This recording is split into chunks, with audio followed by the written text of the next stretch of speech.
Chapter 79. Located in the deepest part of Germany's secret underground arsenal, the two wooden boxes contained items that Kale was most familiar with. Gem Yuning. Regardless of the specific use effect, a piece is enough to be regarded as a blue-grade item, and it is the best choice for the sacrificial card draw material. Venom, Blue Eagle, Senzabine, Vibranium Arm Guard, etc. Blue cards that can greatly enhance one's personal foundation are also the items that are sacrificed for the Gem Yuning. At this moment, Kale looked at the two large wooden boxes filled with Gem Yuning in front of him and sighed. This should be the earliest batch of primitive energy cubes created by the Hydra organization using the magic cube to achieve further cooperation with Germany's Nash. Later, it is estimated that after the two sides fell out and cancelled the alliance, the Hydra organization did not provide energy weapons to the German army, and these primitive energy cubes were stored with the collections of various countries by Hitler. About 50 pieces, this should be the last batch of infinite energy cubes. Kale estimated in his heart. Tons of gold and gems, precious collection items from all over the world, plus these Gem Yuning, that is enough to draw 5 blue-grade cards. This harvest from the German underground arsenal is unprecedented. These things are not convenient to transport out by means of transportation.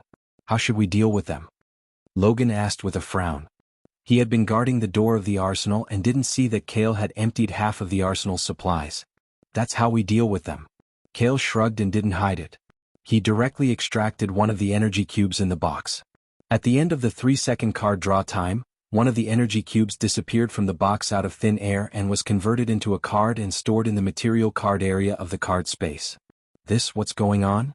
Witnessing a magical scene like magic, Logan's eyes widened in surprise, as he had never seen such a supernatural phenomenon in his life for half a century. It's nothing, it's one of my natural abilities to store items in another space. Kale explained while extracting the remaining Gem Yuning in the box. He did not intend to hide his ability to draw items. After all, Logan was now one of his own. It did not matter if he exposed part of his ability in front of him. After a few minutes, the 2 boxes of gems were all drawn. Kale's target turned directly to the many collections in the dark room. He did not miss a single one. Looking at the large dark room that was quickly emptied by Kale's card-drawing ability, Logan finally sighed. This ability is really convenient. Logan himself was a genetically mutated ability user, so his acceptance of special abilities was still very high.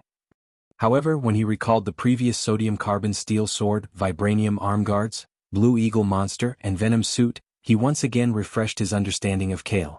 The person he was following now seemed to be someone who was even more extraordinary than the war hero on the surface. After spending a lot of time, Kale extracted the last famous painting from the collection. Only then did he leave the sealed underground military warehouse dark room with Logan and forcibly open an exit to return to the surface. When the two returned to the square of the presidential palace in Berlin, where a large number of Allied forces were stationed, they happened to meet Fry, who was about to look for them. "Kale, where did you go?" Fury wiped the sweat off his forehead with his sleeves and looked at Kyle, who had appeared out of nowhere. He panted and said, "I asked the rear to arrange for a transport jet to come here as the first batch of soldiers to return to the United States. Some of the injured officers and hostages have been prepared. You're the only one left." He paused and continued, "Germany has completely lost. In a few days the officials will be gathered to sign the surrender agreement. The Allied forces do not need to be stationed here for a long time. They will leave in batches." Kale asked curiously, "The results of this battle are not bad, right?" Fry nodded and said, "It's not bad. This time we are the main force. Of course, we have to occupy enough scientific talents and weapons resources." "Then let's go." Kale nodded and motioned for Logan to follow behind him. The 3 of them were about to leave the main square of Berlin and head toward the large open space large enough for the transport fighter to land. An American correspondent hurriedly squeezed out from the group of Allied soldiers and approached Kale's side. He quickly and quietly reported a few words in his ear. "Okay, I got it." Kale nodded expressionlessly. After the correspondent left, his young and handsome face could not help but show an unconcealable anger. "What happened?" Fry stared at Kale in surprise and asked. Logan also stopped in silence. Kale lowered his voice and replied, "Just an hour ago, 2 foreign agents in black leather sneaked into the battleship behind us. They killed more than a dozen Navy soldiers and took away Natasha, who was locked up in the interrogation room. They are really daring. The Allied war is not over yet. At this juncture, they sent agents to attack from the rear." Fry could not help but become angry when he heard this. Before the war, they sent agents to sneak into the battleship to carry out a mission targeting Kale. After this war, they were even more presumptuous to send other agents to directly take away the prisoners. Fry said in a deep voice, "Should we report this to General Chester now? Put pressure on the Soviet Union?" "There is no need for that. This matter ends here. I will slowly deal with it in the future." Kale shook his head gently and looked at the Soviet troops stationed not far away. There was a hint of a sneer on his face. He wanted to play dirty tricks on him and then move on to the talent he wanted. This matter, from the beginning of the Red Room organization's first move, it would not be the end. It would only be the beginning. "Let's go." Kale snorted coldly and left the main square with Fry and Logan. After they left, the Soviet officers stationed in the square collectively felt a chill from the bottom of their hearts. They had an inexplicable feeling that something was wrong. The Soviet officers who participated in this war could not help but bring the battle report and results back to their motherland. Another thing was to convey more information about the American Emperor Kale, this war hero. The American Emperor Kale must be treated with caution. They could not easily make an enemy of him. After all, he was a man who relied on himself to affect the entire large-scale war situation and accelerate the pace of the war. What the Soviet officers did not know was that a certain military agent organization in their motherland had already made Kale deeply remembered 2 times. 10 minutes later. Chapter 80. Above the Atlantic Ocean, the wings of the giant transport fighter glided through the clouds, tearing a few white wounds in the blue sky. After more than a month of war, the officers who participated in the battle as the vanguard were physically and mentally exhausted. They quickly fell asleep on the soft seats in the cabin. As for the scientists who were captured as hostages, under the watch of the armed soldiers, they all looked solemn and kept silent. This also caused the cabin of the transport fighter to be so quiet that only the various internal equipment and the faint sound of the external airflow could be heard. Kale sat on a seat by the window and closed his eyes to rest. His mind gradually fell into the vast card space. After this large-scale battle where the Allied forces occupied Germany, he was probably the biggest winner. The spoils of war from the battlefield and the underground arsenal had reached an astonishing number. In the vast card space, tens of thousands of item cards were suspended in the area where the material cards were waiting to be processed. Each of them glowed with 3 different colors of white, green, and blue, just like the stars in the night sky of the grassland competing to shine each other. In fact, the proportion of white item cards was the lowest. Basically, they were cheap and common equipment that Kale had casually drawn in the early stages of the battle. Later on, because green-grade weapons and equipment were scattered all over the battlefield, he was too lazy to look at white-grade items in the later stages of the battle, let alone draw them. Kale first organized the cards in the material card area. Gold, gems, and other valuable items were all transferred to the item card area for storage. They would be used to support the development of the forces in the future. More German weapons and items were left in the material card area. To him, these old equipment were useless and it would be a pity to throw them away. According to the usual practice, he would just use them as a sacrifice for the material card. Sacrifice draw cards. With a thought in Kale's mind, tens of thousands of green item cards that were chosen to be sacrificed immediately levitated. One by one they shattered and disappeared. Then, thousands of brand new cards were created to replace them. 1,000 consecutive draws. You have sacrificed German-made Mauser pistol, X1023, German-made rifle, X2046, Mauser 98K, X59, General Machine Gun, X49, Reconnaissance Instrument, X26, German-made Grenade, X186. Although they were all green item cards, it was the first time he had drawn such a large number of them. Seeing this, Kale's heart trembled slightly. Draw successful. Congratulations on receiving Life Enhancement, X34, Piranha, Golden Lion, Galaxy Alliance Language Proficiency, Military Tank, Laptop, Unhatched Monster Egg. As the thousands of new cards drawn from the sacrifice appeared, a dark blue card flew out while emitting a dense green light. It wasn't easy. After 1,000 consecutive draws, I've finally gotten a card of the right grade. Kyle sighed as he reached out to take the new rare blue card. Unhatched Egg, a mutated giant monster egg. Rare blue creature card. It was a strange egg that was suspected to be a hybrid between an ancient lizard and a dinosaur. It had not fully hatched yet and needed to be placed in a warm and stable place for a long time to hatch. What the hell is this? Kale was a little confused. It was the first time he had drawn such a type of creature card.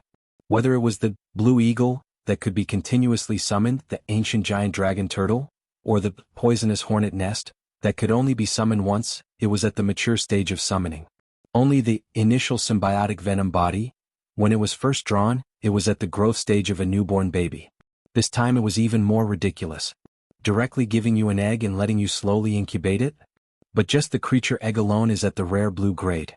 Then the creature that hatches when it grows up, I'm afraid it will be at the purple grade. Dinosaur monster? Alien creature? Kale touched his chin and fell into deep thought. Finally, he transferred the card in his hand to the top of the creature card area to store it. Who knows how long this egg will take to incubate? It would be funny if it hatched for a century or two and still didn't break the shell. Kale once again sorted out the thousands of new green cards and divided them into ability cards, creature cards, item cards, material cards, and other areas according to their attributes. Only then did his eyes fall on the 50 blue-grade gem energy cards. It turned out that relying on low-grade item cards for the sacrificial draw was unreliable. The probability of drawing a super-grade card was pitifully low. If he wanted to get a high-grade card, he would have to sacrifice item cards of the same grade. I'll have to rely on you guys again this time. Kale's eyes were filled with anticipation as he put all the gem energy into the sacrificial materials. You've sacrificed gem energy X50. Draw successful. Congratulations on obtaining Cling, Alien Bomb, Elven Protection, Life Increase, Air Sprint. 2 dark blue and 3 light blue. 5 new cards with blue light appeared clearly and quietly suspended in the air above the card space. They all seem to be good stuff. Is the goddess of luck finally on my side? Kale licked his dry lips excitedly and quickly checked the other 4 blue cards in addition to the familiar Life Increase card. Cling. Can freely cling to any cover. Blue ability card. Within half an hour of activating the skill, even if the glass wall of the building is smooth, you can easily climb and fix yourself, and even climb and walk freely at any angle. Cooldown time is 3 hours. Current status. Skill type ability card, does not affect physique and genes. Isn't this similar to the ability of the little spider in the future? Kale pondered, but since it is an independent skill, Cling seems to be a little stronger than spider crawling. After all, it can treat the wall as a flat ground and walk freely. The only drawback is that the skill type card has a cooldown time. Venom, who can learn the host's ability, happens to make up for this shortcoming. After that sneak skill, the second skill type blue card is still okay. Kale put away Cling, and then looked at the remaining 3 new cards. Alien Bomb. An alien bomb from outer space technology. Blue item card. A small round bomb which contains destructive explosive power. After the button is activated, the bomb will irreversibly enter a 10-second countdown, and after 10 seconds, it will devour and destroy everything within a 100-meter range. Small nuclear bomb? Kale's eyelids twitched. If he was slightly affected by this thing, he was afraid that even if he didn't die, his skin would be peeled off. Elven Blessing. A blessing from nature's elves. Blue creature card. Summon nature's elves and let them bless others. Those who receive blessings can gain nature affinity and nature's favor. Current status. One-time use can be used on 1 unit of others. Cannot be used on the card owner, murderous aura is too strong. After the monster egg, there is another weird creature card. Kale frowned and put it directly with the monster egg card. He went on to look at the last new card and his heart shook. His eyes revealed a look of pleasant surprise. Chapter 81. The first transport plane that returned from Berlin landed at the New York military base around 8 o'clock in the evening. The New York military base was brightly lit. After the plane landed and opened the cabin door, the airport outside the plane suddenly burst into thunderous applause. Some of the Vanguard officers got off the plane one after another. When it was Kale's turn to walk down the plane in a black combat suit, the applause obviously became more intense. Kyle glanced around as he walked and found that there were dozens of military officers and officials in suits waiting to receive him. Among them, General Chester, who was in charge of this battle, was also present. Beside the restricted area guarded by the American soldiers, there was also a group of reporters and photographers holding up old-fashioned camera equipment. They were taking pictures as fast as they could, and the flashes of their cameras were flashing incessantly. Everyone, thank you for your hard work. General Chester first greeted the people who got off the plane, then stepped forward. Under the surprised eyes of many officers and officials, he patted Kale's shoulder and smiled. Kale, well done. You're worthy of being a war hero. At least I'm worthy of the Major General badge you gave me. Cale shrugged and pointed at the badge on the left shoulder of his combat suit. He put it on before he got off the plane. Many officials from both the military and the government shook their heads and smiled bitterly. Probably only Cale dared to say something like this to a 5-star general. General Chester didn't care. He smiled and said, "You've been fighting on the front line for more than a month. You've worked hard. Go back and rest for a few days." "After a few days of rest, there's another battle for me to go to?" Cale asked casually. After all, the main force of the war, Germany, had just been defeated.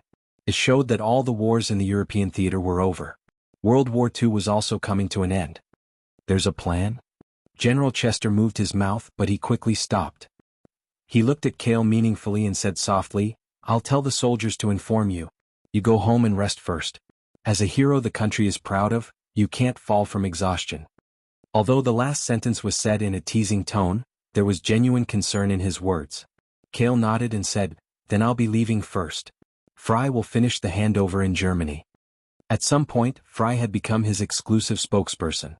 As soon as he finished speaking, Fry, who was wearing a left eye patch, walked in front of the transport aircraft on the parking lot, and the armed soldiers behind him escorted the hostages off the aircraft. The officials at the airport also turned their attention to the hostages.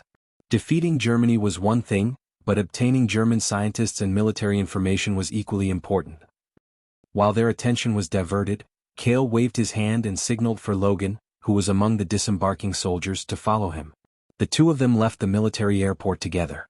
Seeing Cale leave, a large number of reporters and photographers hurriedly carried their camera equipment and chased after him, wanting to interview him. After all, Cale was not like Steve. Steve was the Captain America promoted by the government, so he had done a lot of interviews and publicity before he went to the battlefield. Cale, on the other hand, was a hero who had always been fighting on the battlefield. Although there were many documentaries, he had never been interviewed. Any media in New York dreamed of getting a first-hand interview with Cale. The reporters carried their camera equipment and sped up all the way. When they were about to catch up at the main entrance of the military airport, an extended version of a luxury car suddenly stopped outside the door. Cale and Logan directly opened the door. After they got in, the car immediately started, leaving behind a trail of exhaust gas for the reporters to catch their breath. Inside the extended version of the luxury car, a professional bodyguard acted as the driver and sat in the main driver's seat. The middle and back of the car were hollow, and the space was spacious enough. Luxury sofas were placed on both sides of the door. Under the comfortable light on the roof of the car, Cale and Logan sat on the sofa on one side of the car, and on the other side sat a gentleman with a mustache. Who else could it be but Howard? Fortunately, you were not entangled by those reporters, otherwise it would have been difficult to get away. Howard patted his chest with lingering fear. Obviously he was used to dealing with reporters. If I wanted to go, how could they stop me? Cale smiled faintly and then asked with a little surprise, "But when did you come back from the base in Europe?" Howard replied, "The Scientific Research Institute in the UA. They asked me to come over to help half a month ago, but it just ended a few days ago. Otherwise, I wouldn't have time to pick you up." "The current project of the Scientific Research Institute is nuclear weapons, right?" Cale asked straightforwardly. Howard didn't say it directly, but he nodded slowly. "The scientific research technology is already in the final stage. It probably won't be long before they can produce objects for experiments. It seems that the war is really coming to an end," Cale said to himself and leaned on the sofa, a little lost in thought. Once the war was over, the arrangement of the private forces would have to start. "All right. Who is this? Won't you introduce him?" Howard looked at Logan, who was sitting next to Cale and hadn't said a word since he got in the car. "Just call him Logan. I met him on the battlefield, so he's my..." Cale hesitated and couldn't find an appropriate identity to describe him. In the end, he simply spat out two words: bodyguard. A national hero who symbolized conquest and strength, a warrior who stood at the top of the UA military, needed a bodyguard? Howard was dumbfounded. He looked at Logan, who was still silent, and then at Kyle, who had a serious look on his face. He asked in disbelief, "Really? I'm not lying to you." Cale smiled and said, "You'll know when Logan shows his strength in the future. You'll be very interested in him then. He can't be an ordinary person to be chosen by you as your bodyguard." Howard looked at Logan expectantly and introduced himself enthusiastically. "Hello, my name is Howard Stark." Logan nodded coldly and didn't say anything. He was still not good at getting along with others. Howard touched his beard a little awkwardly and suggested to Cale, Last time at the training base I said I'd treat you to a drink when I came back. Since you're free tonight, why don't we have a few drinks together? Sure. Cale nodded in agreement. He had just returned to New York and didn't have much to do for a while. The luxury car left the area where the military base was and entered the downtown area of New York from the city's main road. Finally, it stopped in front of a tall building. I thought you were going to take me to a bar. Why did you change your mind this time? Cale got out of the car and looked up at the center of New York streets. It rose from the ground and the roof couldn't be seen for hundreds of meters. The modern industrial building was about 60 stories high and was made of solid reinforced concrete. The windows on each floor of the building were lit during the day, and the figures of the staff could be vaguely seen. In the middle of the high-tech high-rise building, there was a giant English font of Stark Industries, made of lights. Chapter 82. The Stark Industries building was a spectacular building with an artistic style. The whole building had a sense of technology and fashion. It was 190 meters tall and had 62 floors. It could easily accommodate thousands of people and was one of the landmarks of New York. In Howard's words, it's much worse than the Empire State Building. The main reason was that we didn't have enough funds back then, so we could only barely build such a big office building. In addition to this office building, Stark Industries also has a futuristic technology plaza where they release new products. There are also 3 large production factories in the suburbs of New York. At this time, on the 62nd floor of the Stark Industries building, the chairman's office was located. Logan was guarding outside the office. Cale and Howard were both holding wine glasses. They stood by the floor-to-ceiling window that replaced the outer wall of the building. Looking down, they could see more than half of the night view of New York. Howard smiled and said, "When it comes to wine, no bar can compare to the collection in my office. Also, as a major shareholder, you haven't seen the Stark Industries building with your own eyes. That's why I brought you here. It's indeed much better than I expected." Cale nodded and commented. He had said that he was investing in Stark Industries, but in reality he was also investing in Howard. It won't be long before Stark Industries proves to the world that technology can change the future. Howard smiled and raised his wine glass to Cale. The wine glasses of the 2 men clinked against each other, and they both drank the red wine in their glasses. After drinking a few glasses of wine, Howard's occupational disease acted up. He urged Cale to look at the newly developed products. In the luxurious office on the top floor, there was a hidden layer on the inner wall. Howard walked to an exhibition table and confirmed with his fingerprint, eye mask and voice. The wall instantly opened up to reveal a squarish machine in the first insurance counter that protruded outwards. The more Cale looked at it, the more familiar it was. The machine could be held in his hand. The screen only took up a small part of it and most of it was dialing numbers. "Isn't this a phone?" Cale was stunned. It was a wireless phone with a keyboard? "Yes, it's a mobile phone." Howard shrugged and explained, "Ever since you gave me the mobile phone a few months ago, I've asked the elites in the industry to disassemble it day and night. They found that there are many fine hardware parts that can't be mass-produced with the current manufacturing level. However, many of the functions of that phone are too advanced. In fact, as a portable communication device, as long as it could satisfy the current real-time communication function of people. Therefore, I designed the mass-produced cell phone to be more direct and simple. I plan to display it at the Future Technology Exhibition in New York Square after the war, and then build a communication tower in New York to promote it." Without waiting for Howard to finish, Cale was already speechless with admiration. This was what a tech guru was like. Just give him a phone and he could figure out how to mass-produce it. It was only 1944. In a few years, wireless phones will be popularized? While Cale was still in a daze, Howard had already put away the first safe and opened the second hidden layer on the side wall. Gotcha. The movement this time was obviously much bigger. Accompanied by the white cold air gushing out of the hidden room, what was pushed out was not a safe, but a huge desktop machine full of wires. It looked like countless electronic parts were exquisitely pieced together. On the surface, various indicator lights were constantly flashing, and there was a slight noise when it was running. "Howard, don't tell me this is a supercomputer?" Cale forced a smile. Howard smiled but didn't say anything. He clapped his hands and ordered the huge desktop machine, "Jarvis, say hello to Cale." "J. Jarvis?" Before Cale could react, the huge desktop machine made a beep sound, and then responded with a calm male voice, "Mr. Howard, welcome back." "Mr. Cale, good evening, welcome." Cale was shocked. Even with his state of mind, he was so shocked that he almost threw the phone in his hand. "Ah, I must have scared you."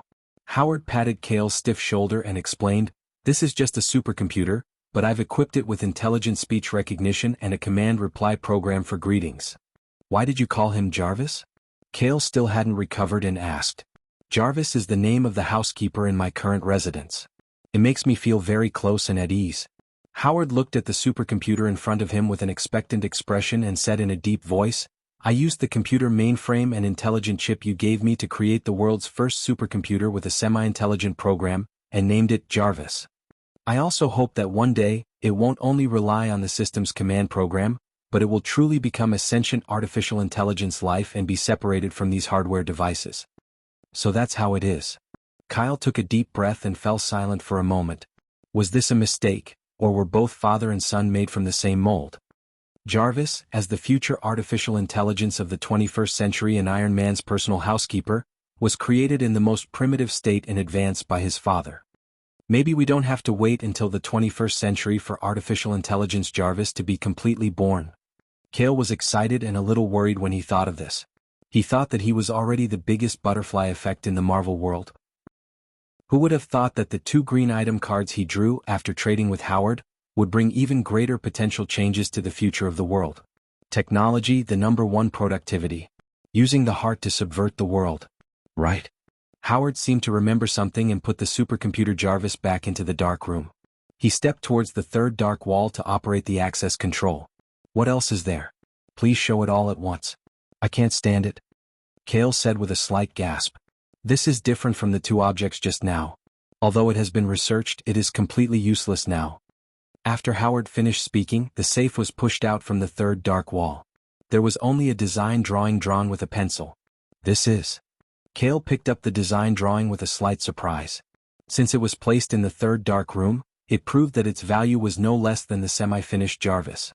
"This is a new element structure that I finally deduced after in-depth research on the Rubik's Cube more than a month ago. It is not on the chemical element table. I believe it can replace infinite energy." Chapter 83. Structure sketch of unknown elements. Draw a design sketch with the internal structure of unknown elements. White item card. Kale looked down at the element structure diagram in his hand that had been heavily drawn by the pencil and fell into deep thought for a long time. Although this is only a theoretical structure deduced by Howard from the magic cube, he still knows that this element is a new element energy in the true sense, and it is an isotope similar to the material composition of the cosmic stone. The main core energy of the future Iron Man armor is replaced by this synthetic elemental energy crystal. A small elemental crystal of the reserve core can support the continuous combat consumption of the high-tech Iron Man armor. Laser strike, jet flight, J-A-R-V-I-S,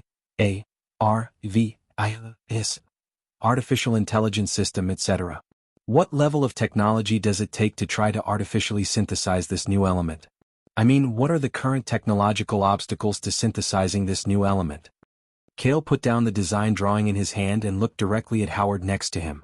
If it can be artificially synthesized and mass-produced on a large scale, the crystallization of this new element energy can replace the energy cube of the remaining gem energy. There is no doubt that it can be used as a material for the blue tier sacrifice draw card.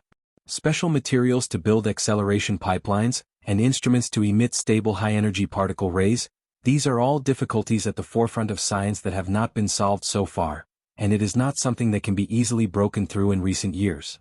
Howard threw up his hands a little helplessly and said in a joking tone, "To be honest, I kind of intend to put away this element structure diagram and let my descendants slowly complete it in the future." "You don't have children yet," Kale complained, and Howard glared at him and said angrily, "Tonight I will ask a few young girls with great figures to make a baby." Poor Tony. Kale couldn't help but laugh. The future genius engineer, Tony Stark, hadn't been born yet. It was estimated that he would have to wait for another 10 years or so. Howard, the man in front of him, only had a child when he was old. However, even if Tony is born early with the limitations of technology in the current era, it is indeed impossible to artificially synthesize this new element with infinite possibilities. Do I really have to wait half a century before trying to make it? Kale was a little dissatisfied. The elemental blueprint in front of him was clearly a treasure map, but there was no corresponding key to open it. The randomness of the sacrificial draw card was too high, and it was impossible to draw out an item that was specifically needed. Alright, don't think too much about it. Let's take it one step at a time. Maybe in a few years or a decade, suitable materials and equipment will be invented. Howard patted Cale on the shoulder and comforted him. He had only felt regret at first, but he didn't expect his partner to be so interested in the new element. That's the only way. Cale sighed and put the design back into the safe in the hidden layer. But the moment he released his hand, a flash of inspiration flashed through his mind. Wait a minute. Are you short on special materials? The limitations of current technology? Cale's eyes lit up. He seemed to have forgotten something. He smiled and said, Howard, I suddenly thought of a place that should have the special materials to create this new element, as well as the scientific level. Where? When Howard heard this, he was also stunned. He said hesitantly, It can't be the outer space of the Earth, right? It's in a corner of the Earth, but it's isolated from the rest of the world. The outside world can't spy on the inside information, and ordinary people can't easily step into that territory. Cale said with a shrug. That was a place blessed by the heavens. A certain rare metal ore was used as a common material, and the level of technology was definitely ahead of the Earth's for decades. After seeing the cross-century scientific products provided by Cale, Howard naturally believed his words. He asked with great interest, Then how do we get there? If there are materials and advanced radiation equipment, I'm confident that I can create the new element. No hurry. If you want to go there, it will take some time to arrange and prepare. Cale kept him in suspense. The technology there was developed, but the rules and laws were too primitive and barbaric. Now, there was a deep-rooted rejection of humans from the outside world. He couldn't guarantee that he and Howard wouldn't be directly besieged by the locals if they rushed into that place. Let's wait until the war is over. With military affairs at hand, we can't take too much time out for private actions. Cale said. With his current status as a major general, it would be too eye-catching for him to go abroad for no reason. The matter of synthesizing the new element came to an end. After Cale and Howard finished looking at the results of the research, they sat back on the sofa by the window in the office and continued to taste the unfinished bottle of red wine. I almost forgot. There's something I need to ask of you. Cale remembered Logan outside the door and asked Howard, The Logan you saw just now was originally from Canada. Now that he came to the United States with me, I hope you can arrange an American identity for him. Howard nodded and agreed without hesitation. That's easy. Give me his full name and age. I'll find someone to take care of it tomorrow. His name will be Logan Carl. Cale gave the full name he had thought of long ago. He hesitated and muttered, As for his actual age, he's probably in his 60s. Howard was sipping a mouthful of red wine like a gentleman. When he heard Logan's age, he was so shocked that he choked. He quickly took out a handkerchief from his pocket and wiped his wet trousers. He said in shock, 60 years old? That bodyguard of yours just now. He looks like he's in his early 30s. It's just that the hair on his face is a bit lush. Cale smiled and said, I already said he wasn't an ordinary person. But to prevent others from having the same reaction as you, I'll arrange for him to register as 35 years old. Age and one's own appearance couldn't be judged from the perspective of an ordinary person. His super soldier constitution made his aging speed 4 times slower than an ordinary person's. In addition to his vitality and super healing factor, as well as some life-adding cards that increased his natural lifespan, Cale believed that even if another century passed, his body would still be at the peak of his youth. His physique and appearance wouldn't have the slightest change in aging. Red Skull was right. Since the genetic modification of the super soldier's ability, they were no longer called human, a dimensional life form. Chapter 84. Logan, come in. Yes, boss. Logan, who was at the elevator outside the office, moved quickly. After hearing Cale's call, he immediately opened the door and walked into the office on the top floor. Boss. Cale, who was sitting on the soft sofa, was slightly stunned, but he quickly reacted. He had treated Logan as his bodyguard in the car earlier, so he was the boss. He coughed and pointed his palm at Howard beside him. He said to Logan, who was standing in front of him, Howard is the founder of Stark Industries. He'll arrange an American citizenship for you tomorrow morning. Your full name will be Logan Carl. Do you have any objections? No problem. Logan nodded. As long as his surname was not changed, it made no difference to him. Howard, please take care of Logan here in New York from now on, Cale said. It was obvious that he wanted to keep Logan in New York to arrange the follow-up matters. I have a feeling that the two of us will definitely become friends in the future, Howard said with a gentle smile, which could be considered as a gesture of goodwill to Logan. Although Logan did not reply this time, he was not so unreasonable. His cold face softened a lot as he nodded in response. Howard took out a check from his suit pocket and put it on the low glass table. He then said, "This is the dividends from your shares in Stark Industries for the last 2 months. It's a total of $200,000. I'll now transfer it to you by bank check." $200,000 could easily buy a high-rise building in the center of New York. Cale's face was calm. Logan also walked forward without any fluctuation in his emotions and took the check for him. No matter what, both of them were men who emptied Germany's national treasury. When one's wealth reached a certain height, it was really just a bunch of astronomical figures. It could not cause any psychological waves. However, the bank check provided by Howard was a solid source of funds, so there was no need for Cale to sell the gold and gems in the card space through underground channels. Howard continued, "Also, last time when you were at the training base you mentioned developing the island and building the fortress. After I returned to New York, I found a very professional engineering and construction company. When World War II is over, we can start the construction immediately." He was very concerned about the things that Cale had mentioned earlier. He saw it as the same level of work as developing new products. "That's great." When Cale heard this, he immediately toasted Howard happily. He was even more excited than when he received the $200,000. The development and construction of the fortress on the island was the foundation and future of the private forces. Cale controlled his strength as he patted Howard's thin shoulders and said excitedly, "The gravity magnet equipment you gave me also gave me an idea. In the future, the fortress building on the island must have a gravity room. It can freely adjust and increase the gravity inside by several times. It would be great if it could be more than 10 times. Gravity room? Sounds good for training, but 10 times is too scary. Even if you go in there, you will be crushed by yourself. The anti-gravity equipment can't reach such a high value." Howard smiled bitterly and immediately gave a specific suggestion to correct him. With the current anti-gravity device, the positive and negative gravity fields on the floor and ceiling should be able to increase the maximum gravity in the room to 5 times. A gravity room with 5 times the gravity is barely okay. Cale nodded and commented. 5 times the gravity for him would probably take some time to get used to, but if it was used to train people with super agent physiques, it would be more than enough. It's not just a gravity room. If you want to do it well, you can equip a supercomputer with intelligent system management and voice control," Howard said, extending the topic. Cale immediately said, "The intelligent system is not enough. At least ensure that the entire island is integrated with the fortress. The intelligent reconnaissance can cover the entire island and accurately strike at one point." The two drank wine while having a heated discussion about the idea of building a fortress. Logan, who was standing next to them, didn't understand but felt that it was awesome. These two people weren't ordinary people. One was a transmigrator who received all kinds of information from another world and had advanced ideas. The other was an engineer with top technology and a super brain in the world of Marvel.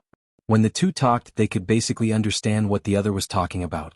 They could use this to derive and upgrade, fix the flaws, and expand on the specifics.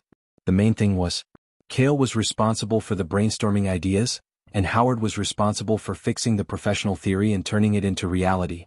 The lively discussion in the office lasted until late at night before it finally stopped. The opportunity to end it was when Howard got drunk and fell on the soft sofa in the office.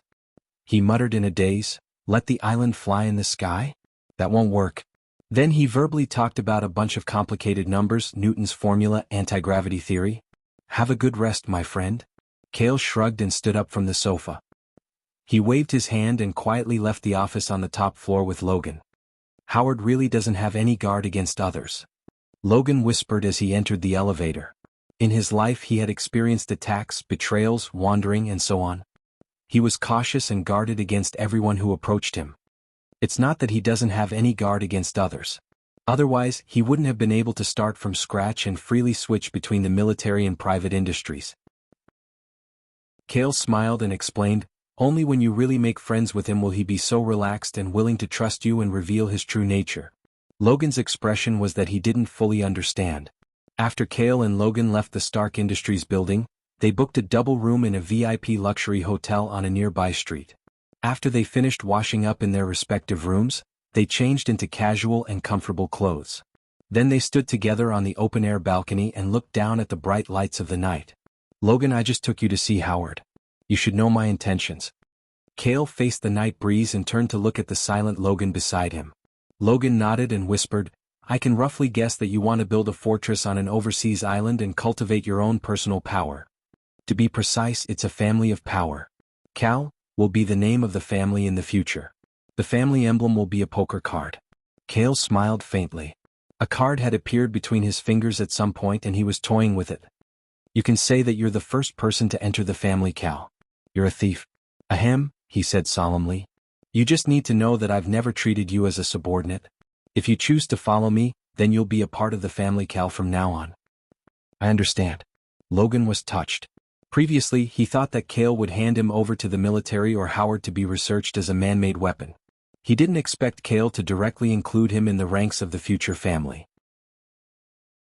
Chapter 85. On the balcony of the top floor of the luxurious hotel. Kale looked straight at Logan and said thoughtfully, "Since we're all on the same side, then I'll be direct. I still have a test mission for you. Only when you complete the mission will you be considered a member of the family, Cal." What mission? Whether it's assassinating an enemy country's military officer or infiltrating another country's territory to obtain information, there's no problem with any of these. Logan gave a confident and cold answer. The mission is very simple. Kale's eyes carried a hint of playfulness as he said softly, "I'll provide you with enough funds to rent a large manor in the outskirts of New York by yourself. Then in the name of adoption, pick 10 children between the ages of 8 and 10 from any orphanage in America. It doesn't matter if they're male or female as long as they're healthy." Adopt 10 children, me? Logan opened his mouth wide as he looked at the serious Kale with a bit of a dumbfounded expression. Kale nodded and said, "That's right. Right now it's still a time of war. There are so many orphans in the orphanage that there's almost no place to stay. You can bribe the director. Don't talk about adopting 10 children, even adopting 20 children wouldn't be hard. When the time comes, you can ask Howard to help you hire a few nannies to make 3 meals a day and clean the manor. Wouldn't that be the end of it?" "That's not the problem. How am I supposed to adopt children?" Logan shook his head as his scalp went numb. He pointed at his cold face that had experienced the vicissitudes of life. Looking at this ruffian and evil face, then looking at this body and ability, he was a standard fighting talent. Why would he take on a nanny-type mission? Kale asked back, "Why do you think you can't do it?" "I only know how to kill and fight. I don't know how to take care of children. You should change to another test mission." Logan's attitude was very firm. He was a lone wolf that hid his sharp claws at all times. How could he use his hands to kindly tug and teach those children? "Logan, if you do this, won't you be the same as before?" Kale smiled and said, "You've lived alone for so many years, burdened with hatred and evil thoughts. You've burned, killed, looted, schemed against each other, killed and robbed, and finally licked your wounds at night.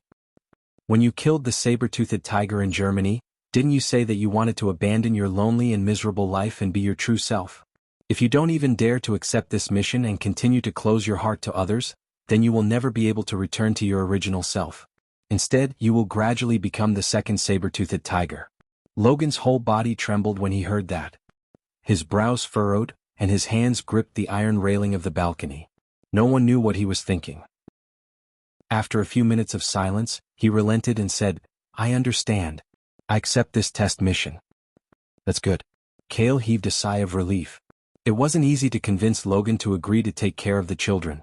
Since this test mission could try to ease Logan's high guard against others, it could also lay a foundation for his future forces. Could be said to be killing 2 birds with 1 stone. Besides, who said that Uncle Wolf didn't have a hidden talent for babysitting? Logan sighed and said, "Although I can't guarantee that I can do it well, I will try my best." "Don't worry. You just have to be the owner of the manor and let those adopted children live there. There will be nannies and cleaners for daily life.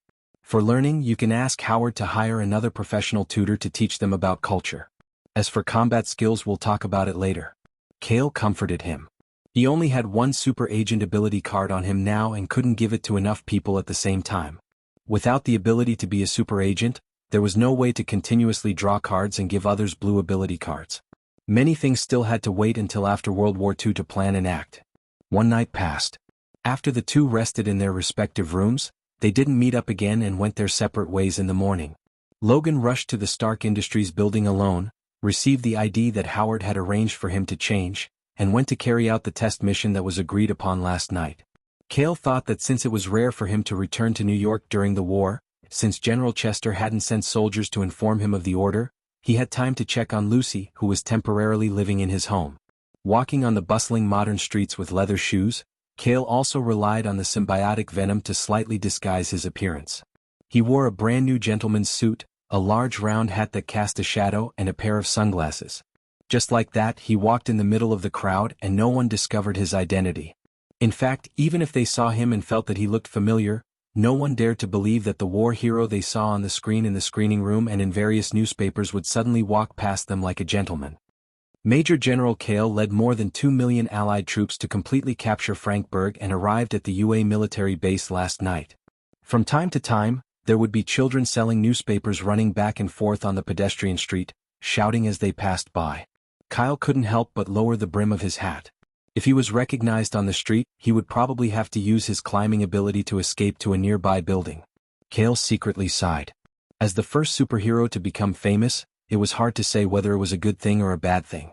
But from training soldiers from a young age to today's step, the starting point was never just for others.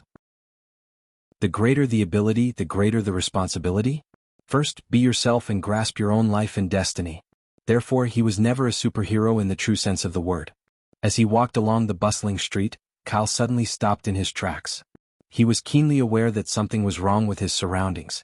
Passers-by of various colors still hurried past him, but they were like three-dimensional images reflected by the projection, without any vitality. The cries of children selling newspapers, the sound of cars driving in horns, and the trivial conversations of pedestrians. These sounds seemed to pass through layers of space and could not be transmitted to where he was. Soon, even their figures were blurred and dissipated. The UA, the American continent, and even the entire world, only Kale was left standing quietly on the empty streets of New York. Magic? Kyle muttered to himself. It was as if he had been switched to another empty space. This strange scene that had suddenly occurred did not make him feel panicked. Panic was meaningless. The more uncontrollable the situation, the more calmly he had to think and face it. As expected of the youngest major general since the founding of the UA. An emotionless and neutral female voice lightly came from behind him. Kale calmly turned around and saw that the speaker was a young bald woman wearing a plain white robe. General Kale. Allow me to briefly introduce myself. My name is Alpha Centauri, a mage.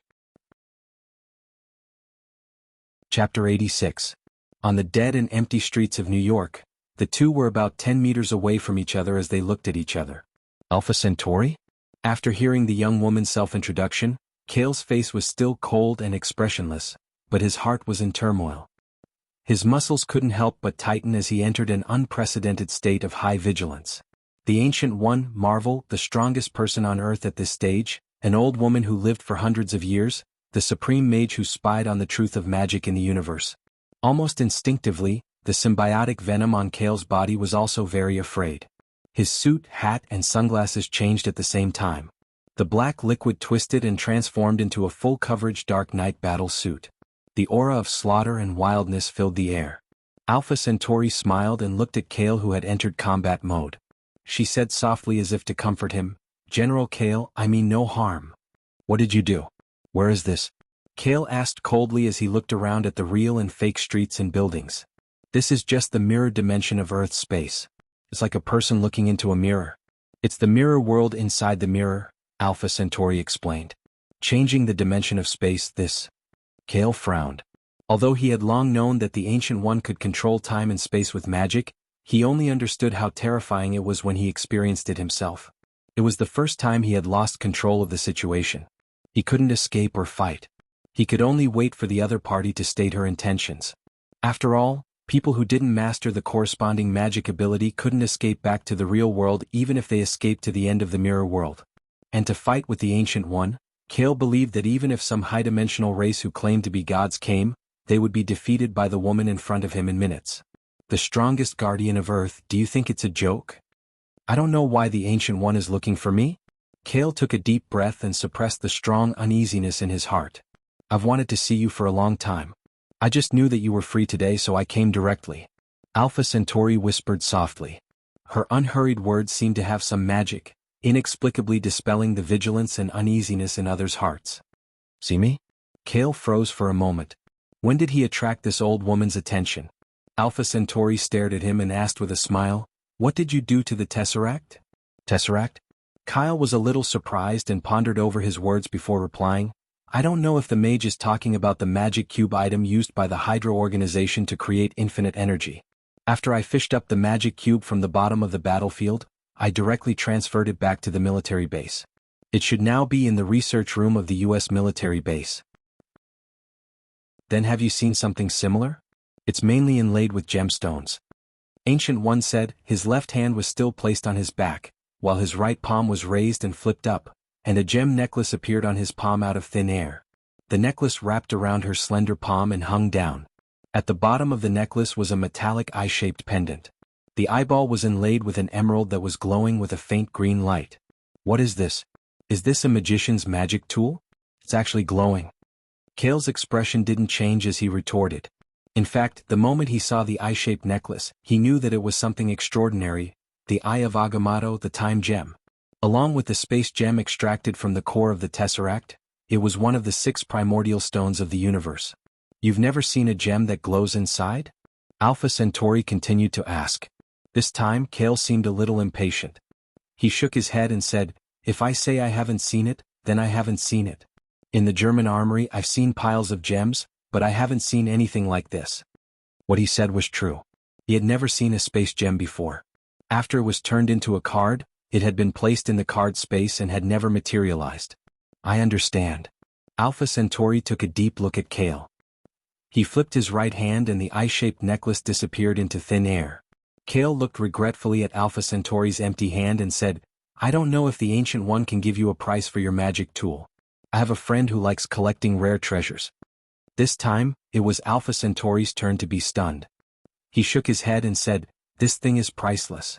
It only belongs to the fated. Then am I considered a fated person? Why don't you give me that magic tool? Kale said, trying to push his luck. He now understood that Alpha Centauri had sensed that the space gem had disappeared from the Tesseract and had come to investigate. Indeed, as the Earth's guardian, he was kind-hearted. He would only take action against foreign invasions that threatened the foundation of Earth.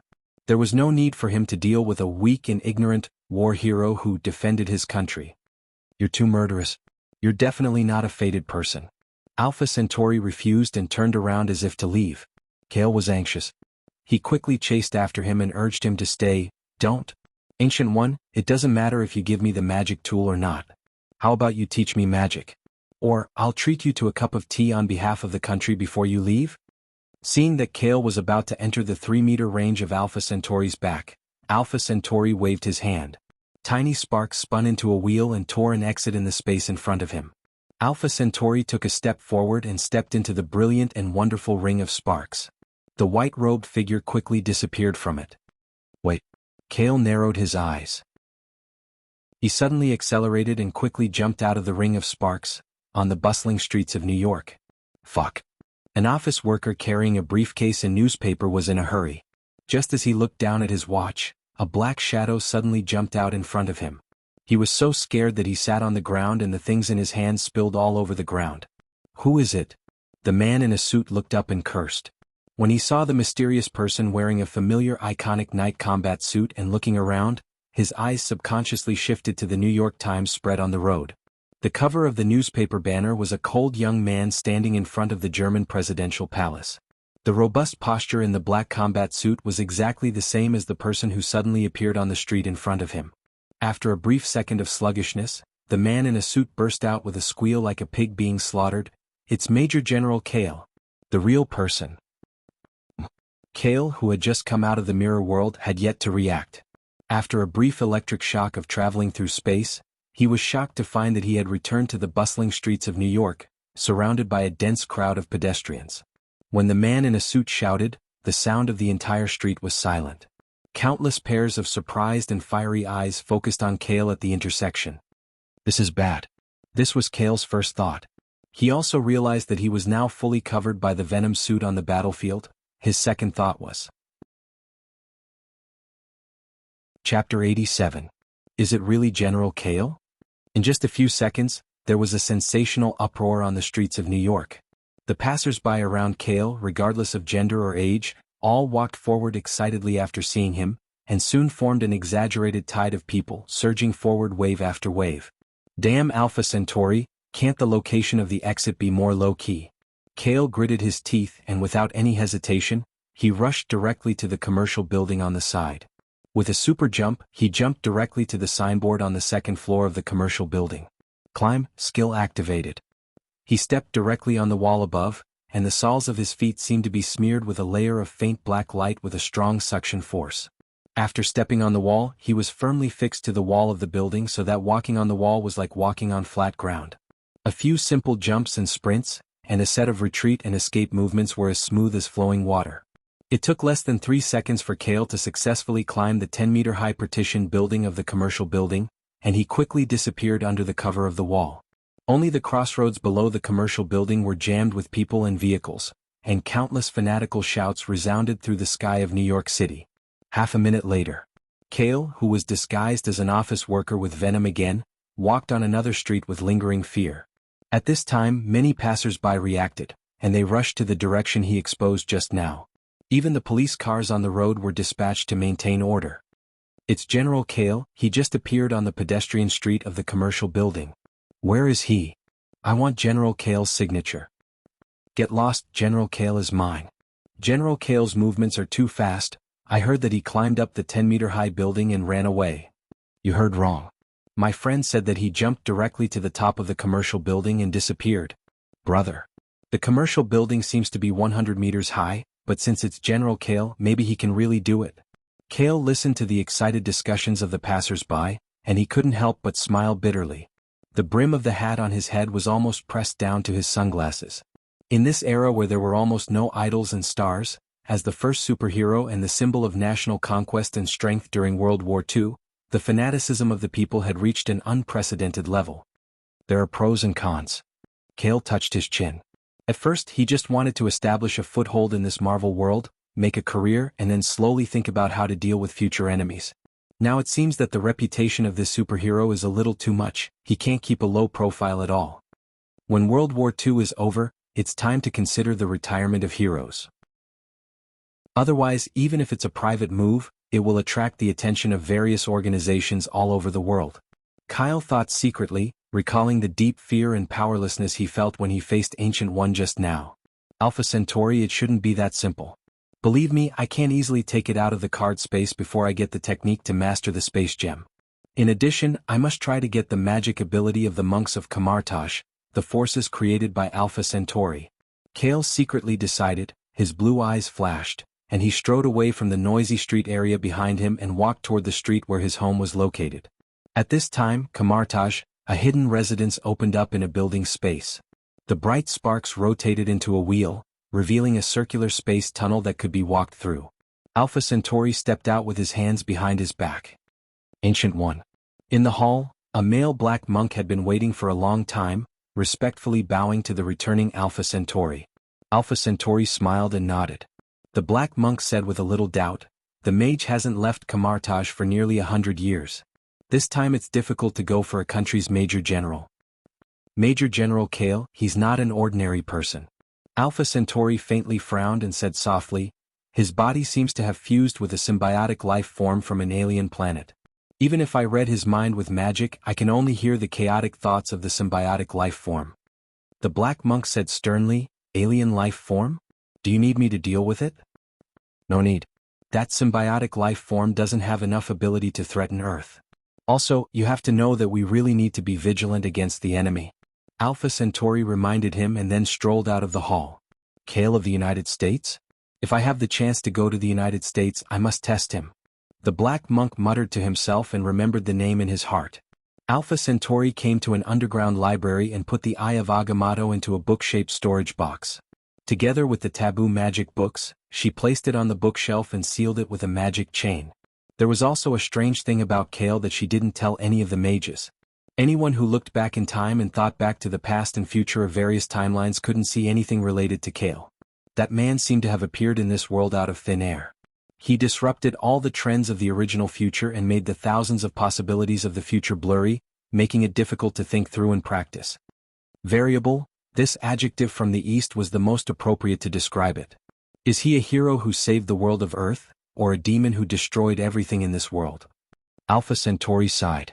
As the guardian of Earth, except for the cosmic stone, there was once again something far beyond her control. Brooklyn, Highland Street. Cale didn't know what Alpha Centauri was thinking. He went all the way to the original residence on the file and finally stopped in front of a classic duplex villa. If I remember correctly, this should be it.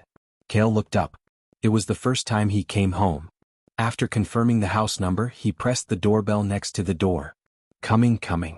From behind the door of the villa, a girl's crisp response came faintly. After a while, Lucy, who was dressed as a homely girl, opened the door a crack. Her bright amber eyes looked at Cale standing outside the door. After all, during the war there were fewer young people who left home to join the army in New York. There were more single girls and young women. Beautiful women would have a certain degree of vigilance against strange men. Not to mention Lucy, who was as beautiful as an angel. During this time some old gentleman had asked her where she lived. God knows what they wanted to do. Who are you? The fresh milk has been delivered during the day, and I didn't subscribe to the newspaper. Lucy asked, cautiously looking at the suspicious young man outside the door. He was dressed in a hat and sunglasses. Chapter 88. Lucy's delicate and lovely face turned pale, and her eyes became more vigilant as she stared at Cale, who was dressed strangely outside the door.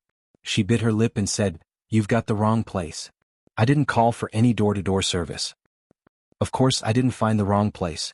Isn't this 199 Highland Street? I also know that your name is Lucy Jane." Cale shrugged and smiled as he was about to enter the house. But just as he took a step forward, the wooden door in front of him was quickly closed by Lucy from inside. Cale was speechless for a while. He could still hear the click of the front door lock from inside the house, followed by Lucy's warning words, "My house is not far from the police station. Strange uncle, if you continue to stay outside and harass me, the police will come and arrest you." Cale smiled bitterly and explained, "That Lucy, I was just joking. Bad guy, go away." Lucy snorted coldly. Cale continued to explain helplessly, "It's me, Cale. Listen carefully, I haven't seen you for a few months, and you even forgot my voice." "Cale," Lucy exclaimed inside the house. After a hurried unlocking sound, the wooden door opened a gap again, and her amber-like eyes once again looked at Cale outside the door. This time, Cale didn't do anything funny. He had already asked Venom to remove the disguise of the hat and sunglasses, revealing his young and handsome face. "Cale, it's really you're back?" Lucy was pleasantly surprised. She quickly opened the wooden door, opened her hands and rushed forward excitedly. Her skirt fluttered as she threw herself into Cale's arms. "I haven't seen you for a few months, how have you been?" Cale maintained his smile, hugged Lucy's slender and soft waist, and looked down at the person in his arms. After not seeing her for half a year, Lucy was also 17 years old and she looked more and more beautiful. Her long blonde hair was tied up high, and the facial features of her pretty face were delicate and impeccable. Especially the amber sky blue eyes, they were cute and playful in the blink of an eye. Not only is her appearance more beautiful, but even her figure has become a lot fuller. Sure enough, a girl changes 18 times between childhood and womanhood, Cale sighed. Although he didn't confirm it visually, the soft feeling when he hugged her was not as thin and weak as before. No wonder she was so cautious. It's really not safe for a beautiful girl who had just grown up. Today's newspaper said that you returned to the New York military base last night. I was wondering if you would come back and was afraid that the room was dirty, so... Lucy said softly. She raised her head and looked directly at Kyle with her beautiful eyes. Her hands didn't have the slightest intention of letting go. She was wearing a long dress that wrapped around her legs and a beige apron on her perky chest. It was obvious that she had been cleaning the house. On the battlefield in Germany, I even slept casually in an open-air tent. No matter how dirty the room is, it's still better than a tent. Cale smiled and blinked. It's not good for us to be seen standing in front of the door like this. Why don't we go inside first?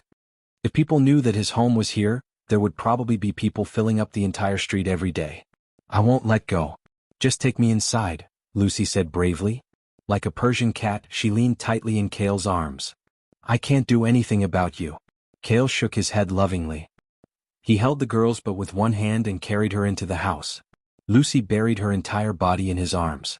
Inside the villa, the walls, the floor, and the furniture were all neat and tidy as if they were new. Lucy renovated the original guest room into her own room. Although Cale's original room was still empty, it also seemed to be carefully cleaned every day. There were no signs of it being empty for a long time. Cale returned to his room first, took off the Venom suit that was the third wheel, and put on a casual suit that was customized later. After all, the original body had been genetically modified by the super soldier, and his body had reached the perfect human physique. His previous clothes were no longer suitable. In the hall on the first floor, the fireplace was crackling and swaying. The Christmas tree decorated with lights had not yet been removed.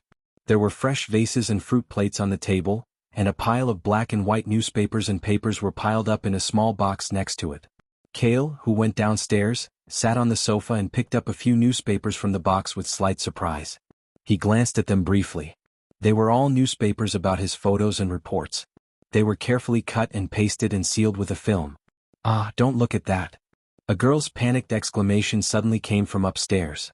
Lucy, who had changed into a simple white dress, ran down the stairs with quick steps. Her pretty face was flushed. She grabbed the newspaper cut from Cale's hand and put it back into the box to seal it. She explained, "I read this when I was bored. Only from this can I know your situation on the battlefield." Cale's heart warmed. He patted the sofa next to him and said with a smile, "Come here and tell me how you're living in New York." "It's very boring." Lucy pouted her pink lips and boldly sat on Cale's lap. The back of her head rested on his broad chest as she talked about some trivial and messy daily life after coming to New York in the past few months. "There's a very scary big dog in the yard next door. Every time I pass by it when I go to the market or shop, it roars at me fiercely. Sometimes I'd rather take a detour. Some old men who know that I live here often come to harass me, but fortunately, Officer Joseph has asked the nearby police station for help. From time to time, the police will come to patrol this area and arrest or chase away those bad people." She spoke in great detail and with the innocence and gentleness of a young girl. Even an ordinary small matter would be divided into the length of a fable. However, Cale didn't have a trace of impatience. Instead, he listened attentively. He was even more attentive than when he listened to General Chester and Fry explain the situation on the front lines at the military base. It had been a long time since he'd experienced the fear, worry, and vulnerability that normal humans were used to since he'd obtained the super soldier ability. Cale lowered his head and looked at the beautiful girl in his arms. Her beautiful face was overflowing with happiness. He suddenly realized something. In this Marvel world, perhaps everyone, including Logan, Fry, and Steve, who were comrades that he could entrust his life with, would be able to bear the pain and give up in an absolute crisis. Only Lucy couldn't be easily given up. Because only Lucy could let him find his feelings as a human being, instead of a cold-blooded life that blindly wanted to become stronger and evolve. "Compared to the fierce dog next door, I prefer the kitten," Lucy was still muttering. Cale took a deep breath and interrupted her. "Lucy, listen to me first." Lucy turned around in surprise and looked into his eyes at close range. Chapter 89. The hall of the villa instantly quieted down. It was so quiet that only the crackling of the fire in the fireplace could be heard. Lucy opened her eyes wide in disbelief. Her clear blue eyes reflected Cale's face close to hers. Her pretty face was a lot redder because of excitement and shyness. "What did you say just now?" "I didn't hear it clearly." Her voice trembled a little. Anticipation, nervousness, joy, and other complex emotions intertwined. "I said." Cale had just opened his mouth, but before he could finish his sentence, the girl in his arms suddenly interrupted him. "Wait a minute. Oh my God, this isn't a dream, right?" Lucy ignored herself and cupped her cheeks with her hands. Her body temperature was obviously a lot hotter. She muttered to herself, "The scene of you suddenly coming back today is exactly the same as the opening of the sweet dreams I've been having recently. And now you're telling me that again." "Cale, I'm not really dreaming, am I? Why don't you hit me?" After Lucy finished speaking, she looked at Cale a little worriedly. "Of course this isn't a dream." Cale shrugged helplessly. With his current inhuman strength, how could he hit Lucy? He could only stretch out a finger and control his strength to lightly flick the girl's smooth forehead. Lucy held her forehead in pain, but her face was filled with a particularly bright smile. Her delicate body flipped in a circle and her hands intimately wrapped around Cale's neck. She looked at him face to face. "Ask that question again." Cale nodded. "I asked if you're willing to be my family. Is there a need to ask? Of course I'm willing. 1,000 times, 10,000 times I'm willing." Lucy answered excitedly. She couldn't hold back her emotions and started sobbing. Tears overflowed from her amber-like eyes and streaked across her fair and delicate face. After she lost her family, she had been living in Cale's house and looked forward to it every day. Now, these words that were like a promise made her know that all the waiting was worth it. I plan to create a family called Carl, and cultivate a private force. If you join us, then you will be my family. I will use my strength to protect you. Kale said with a smile, wiping away the tears on Lucy's face. With tears in her eyes, Lucy asked softly, "Then I agree. Will I be the first to join the family?" "Of course." Kale reacted quickly and nodded. Logan was still doing the family test mission, so he could barely be considered half a member. Lucy tilted her head and plucked up her courage to ask, "When are we getting married?" "You're only 17 years old and you want to get married so soon? At least wait a few more years." When Kale said this, he couldn't help but smile. Did this count as him picking up a child bride from the battlefield? "I'm not young anymore." When Lucy heard this, she puffed up her chest angrily. The chest of her dress showed a slight curve, and it pressed down softly on Kale's broad chest. The high curve gradually changed shape. "Little vixen." Kale smiled bitterly. As if he thought of something, he said to Lucy, "Close your eyes for 3 minutes. No matter what happens, don't open them." Lucy nodded and quickly closed her eyes. Her beautiful eyelashes trembled slightly, and her angelic face seemed to be waiting for something. Kale waved his hand and picked out 3 cards from the card space. All of them had a blue quality luster, and they were suspended in the air above the hall on the first floor. The first card was classified as an ability, add life, card, so it could only condense into a translucent illusory card in the outside world. "This is the blessing of 30 years of natural life. I hope you will be healthy and can stay by my side for a long time." Under Kale's thoughts, the add life card was used to consume the girl's body, and it had an immediate effect.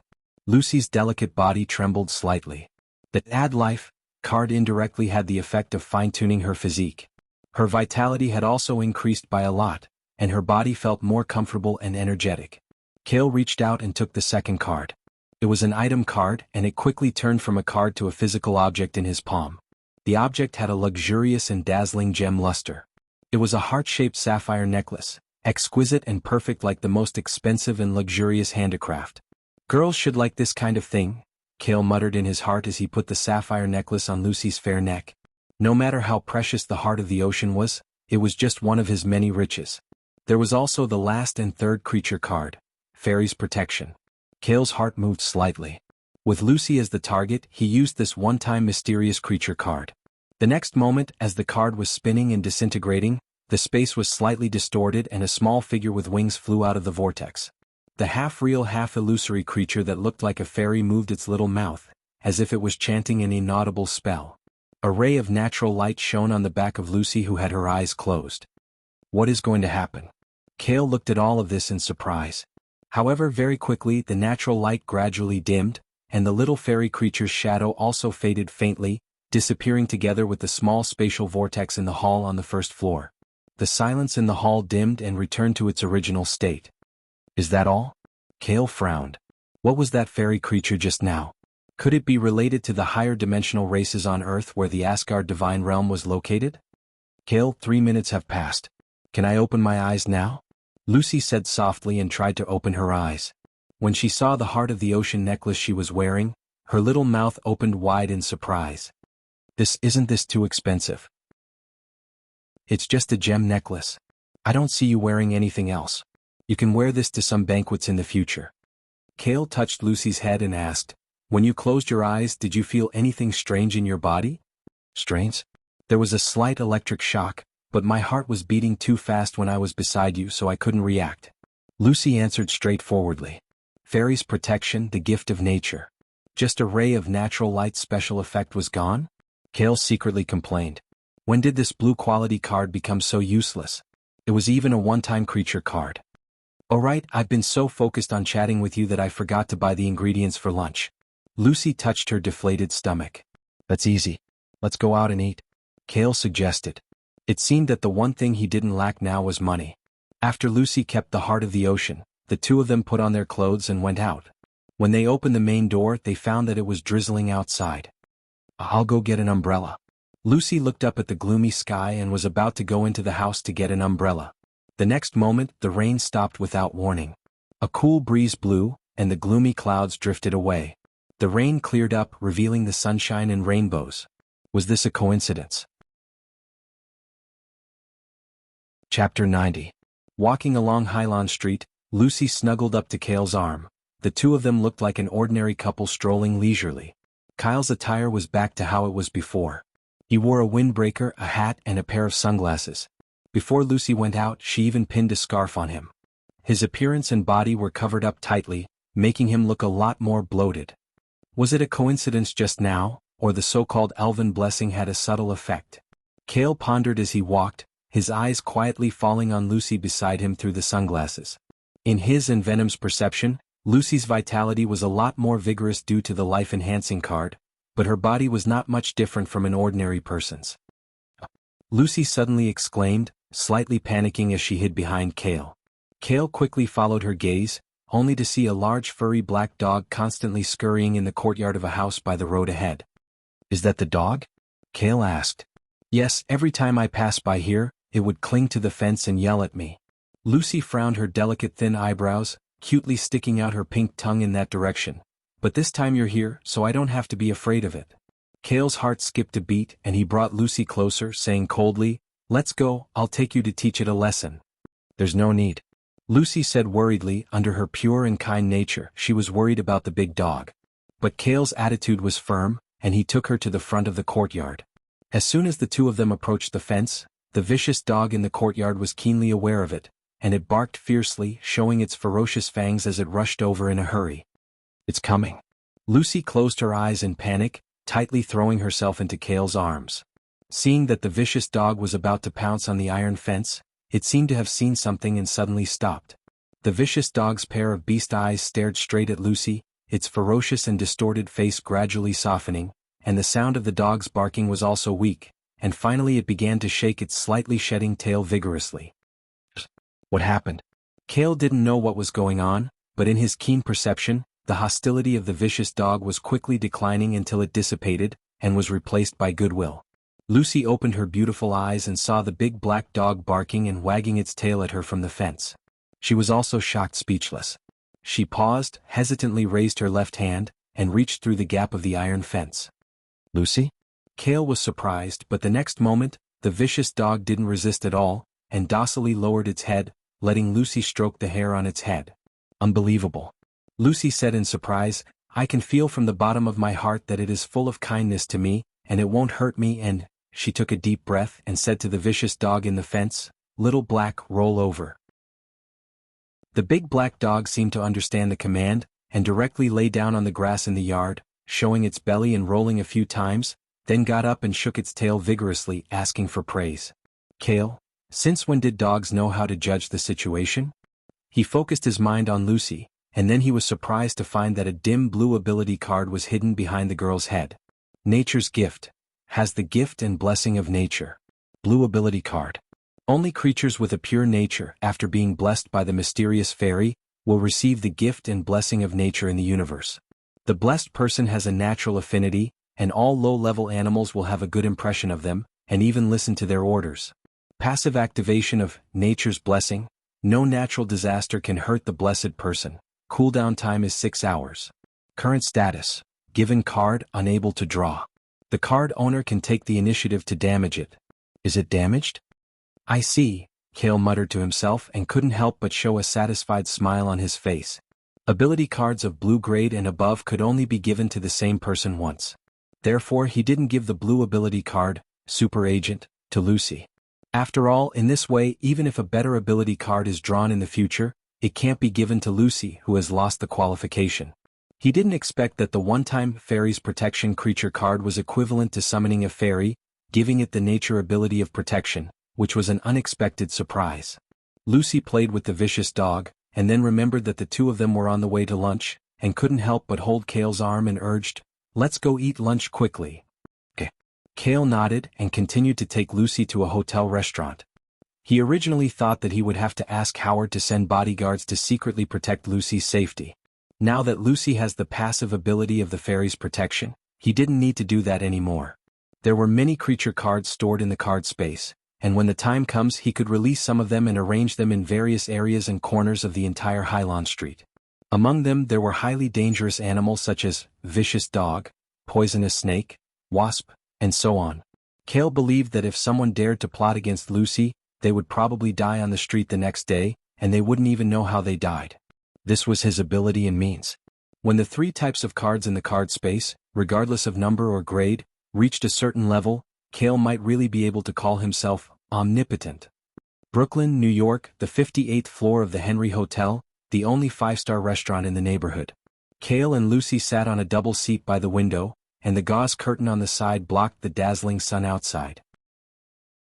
The warm light from the ceiling of the restaurant was warm and pleasant, and soft music flowed slowly in the luxurious restaurant. Under the floor there was a red carpet scattered with rose petals, and on the dining table exquisite silverware was neatly arranged. The cost of a meal here started from hundreds of dollars, and the people who came to eat here were basically rich people. Therefore, although more than a dozen double tables were filled with guests, they were eating very politely and quietly. 2 guests, please order. A beautiful receptionist wearing a gorgeous reception uniform came to the table, and looked at Cale, who was still dressed up with surprise. Although the weather outside was still cold, it was the first time she saw someone who came to such a high-end restaurant and dressed so ungentlemanly. When the receptionist's gaze fell on Lucy in a white tube-top dress, even she couldn't help but feel amazed. She didn't dare to look anymore and quickly handed over the menu in her hand, and politely stood to the side to wait. "Mr. K, isn't the cost of the meal here too expensive?" Lucy looked at the menu and said worriedly, almost letting the word Cale slip out. Cale raised his sunglasses with his finger and glanced at the menu. The overall price of the dishes on the menu was much cheaper than the place Howard took him to, and said, "Expensive? It's quite cheap." The receptionist on the side trembled, and there was only one thought in her mind. Chapter 91. The waitress gave an awkward but polite smile and said to Lucy, "This masked man is right. The dishes in our restaurant are famous in New York, and the prices are also very affordable." Masked man? Cale blushed with shame. However, he didn't even take off his hat and sunglasses. It would be weird to eat indoors like this. He thought for a moment and asked, "Do you have a private room here?" "Private room?" The waitress was stunned for a moment and responded quickly, "I'm sorry. Although our restaurant has a few private rooms, they need to be booked a week in advance. Moreover, you need to be a VIP of the restaurant to make a reservation." "That's troublesome." Cale frowned slightly. "Alright, it's just lunch. As long as you can eat your fill, it's fine," Lucy said in a soft and considerate voice. The waitress at the side was speechless for a moment. Other guests came to eat in the atmosphere and mood, but these 2 guests came to a top-notch restaurant as if they were having a normal meal. She was a bit doubtful that the masked man at the table could pay for the final meal. Lucy ordered a simple steak, while Cale ordered a few more Western dishes and red wine. During this time, the waitress also specifically confirmed the name of each dish, afraid that he would misread the price. After the waitress left, Cale shrugged and took off the big hat on his head, revealing a brilliant and cool blonde hair. Masked man. Lucy covered her mouth and snickered. Her smile made her eyes like crescent moons. Her already outstanding appearance was even more beautiful and moving. She attracted the gazes of the surrounding gentlemen who were eating. However, their partners snorted and reminded them to quickly retract their gazes. Cale said helplessly, "Look at you smiling. If you want to eat here in the future, I'll help you get a VIP card. You can come here often." "No way." Lucy firmly refused. If it weren't for the fact that she didn't buy the ingredients in advance this time, she would have preferred to keep Cale in the house and not come out, so that they could enjoy the warm time alone together. If people knew that the person beside them was Cale himself, the elegant ladies in the restaurant would probably go crazy over him. They might even abandon their male companions to throw flirtatious glances at him. This was not an exaggeration by Lucy. Last year, Cale was far ahead of the second place, Steve Rogers, and was elected as the #1 American women's dream lover with 3 times the number of votes. And this year, in less than 4 months, Cale had already firmly occupied the top spot, successfully becoming the perfect man that New York girls and women wanted to have a one-night stand with the most. Lucy also had a small social circle. Some of her female friends would be the first to buy and show off all the promotional videos, magazines and newspapers about Cale.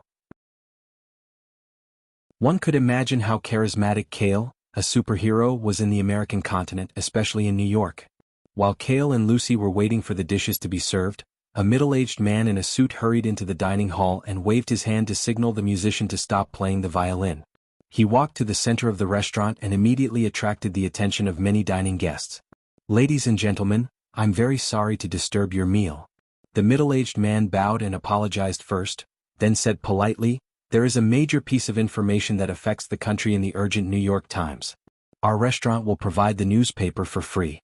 I hope you can read the latest information." "Boss Henry, you're too polite. What happened? Didn't Germany just lose the war? Our army returned victorious. This morning I heard that someone saw General Kale on the street." "Really?" The guests whispered to each other. Boss Henry shook his head heavily and said to the guests, "See for yourself." After that, more than a dozen waiters each took a stack of newspapers and quickly distributed them to each guest. Kale also took the New York Times from the waiter. Under normal circumstances, a top restaurant would not easily disturb the guests while they were eating. It could only be said that the impact of this urgent news was too great during the war. The front page of the New York Times was a photo of German officials signing the surrender agreement with their heads bowed. This also showed that as the main warring state that started World War II, Germany would completely withdraw from World War II. The European battlefield was completely pacified. This was the fact that the dust had already settled. It did not surprise Kale, the biggest contributor to this battle. What caused the restaurant owner's face to be heavy was not this news. Kale then turned to the next page of the New York Times. The printing on the second page looked slightly rough and casual, like a temporary news report. On the black and white cover, a middle-aged man was lying in a hospital bed with his eyes closed forever. Around the bed, there were more than a dozen members of Parliament and General Chester standing by the bed, mourning with heavy faces. The headline of the news report was, "Franklin Rost suddenly passed away this morning at the age of 62, the longest-serving president." Seeing this, Kale was shocked. He finally understood why the restaurant owner's face was heavy and worried. At the most critical end of World War II, the death of a sitting president due to illness had a huge impact on the country and even the World War. The Second World War must end as soon as possible. If it drags on, I'm afraid there will be unforeseen events. Kale narrowed his eyes and found the key point of this news. When the Soviet Union was in the alliance, they sent super agents to cause trouble. Now that the US had to deal with the president's death, if the war continued, the situation of World War II might change again. Kale suddenly remembered that last night, when General Chester picked him up at the New York military base, he looked like he wanted to say something but stopped on second thought. "Kale." Lucy put down the newspaper in her hand and looked at Kale worriedly. "It's nothing." Kale smiled and said softly, "It's a bit of a pity. This rare leisure vacation hasn't even started and it's probably going to end soon." The return of the war hero to the army could stimulate the morale of the soldiers on the front line. It was also the last time he fulfilled his duty as a major general. More importantly, he had to speed up the end of World War II. Because of the continuation of the World War, Kale couldn't find any time. Only when the world returned to stability could he start to cultivate his family's power. Only when the war ended could all the plans for the future be prepared and expanded. "Miss, here's the steak you ordered. Please enjoy." The waitress put the steaming steak on the table. Lucy bit her lower lip and felt that she had lost interest and appetite. Chapter 92. Kale and Lucy returned home after finishing their lunch at the restaurant. When they passed by the yard where the hound had been, Kale saw that the big black dog seemed to have been frightened by something as it trembled and curled up in its kennel. Lucy, who was holding his hand, still seemed to have a lot on her mind and wasn't in the mood to pay attention to the hound. Along the way, Highland Street was empty with not a single person in sight. Of course, they hadn't entered the mirror image world. It was more like a force had intervened and isolated this place. It wasn't until they were within 10 meters of his house that Kale narrowed his eyes as if he had sensed something. He patted Lucy's hands and stepped forward to block them. He said coldly, "Come out." As soon as his words fell, several dozen armed soldiers immediately walked out from behind cover and lined up neatly. They pointed their fingers at their temples and saluted Kale respectfully. "Greetings, Major General Kale." "Greetings, Major General's wife." The latter sentence was obviously addressed to Lucy, who was behind Kale. This made Lucy blush with embarrassment and she stuttered, not knowing what to say. "General Chester asked you guys to come and give me orders, but there's no need for so many people to come, right? He even used military force to isolate this entire street." Kale looked at them with slight surprise. The fully armed soldiers didn't respond. They all turned around in a symmetrical formation and held their rifles, maintaining vigilance as they opened up a path in the middle of the army. Not far behind this armed army, 3 camouflage armored military vehicles stopped on the road. Under the protection of another group of armed soldiers, A middle-aged man with 5 stars on his shoulder and a general's uniform got off the vehicle and walked over in a swift and decisive manner. No wonder there was such a large lineup and extravagance. It was a 5-star general. Cale casually waved his hand in greeting and asked, "General Chester, why have you come personally? Isn't it all for you?" General Chester glared at Cale. There were dark circles under his eyes, and his face was pale and haggard, as if he hadn't slept all night. "You're the one who gave me the holidays. It's only the first day and you're already here." Cale shrugged helplessly. General Chester said with a heavy expression, "The situation has changed. You already know about what happened this morning, right?" "Got it." Cale nodded. He looked around and suggested, "It's not good to discuss it here. Why don't you come to my house?" "All right." General Chester agreed and said to the soldiers beside him, "Just stand guard outside the house." "Got it." The armed soldiers replied in unison. They also believed that with Major General Cale around, there was no need for their protection.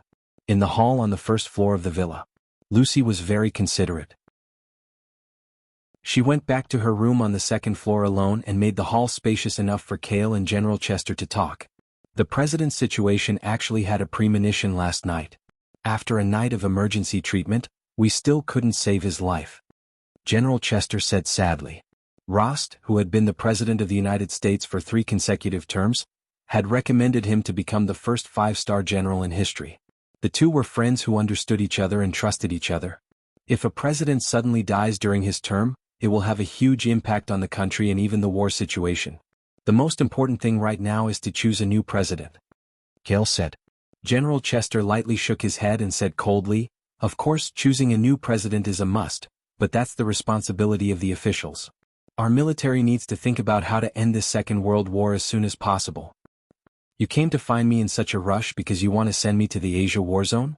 Cale asked directly. Now that Germany had signed the surrender agreement in advance, the European theater of operations was completely stabilized. Only the Asian theater of operations still had a stubborn main country clenching its teeth and holding on. Re-sang Ben. "That's right.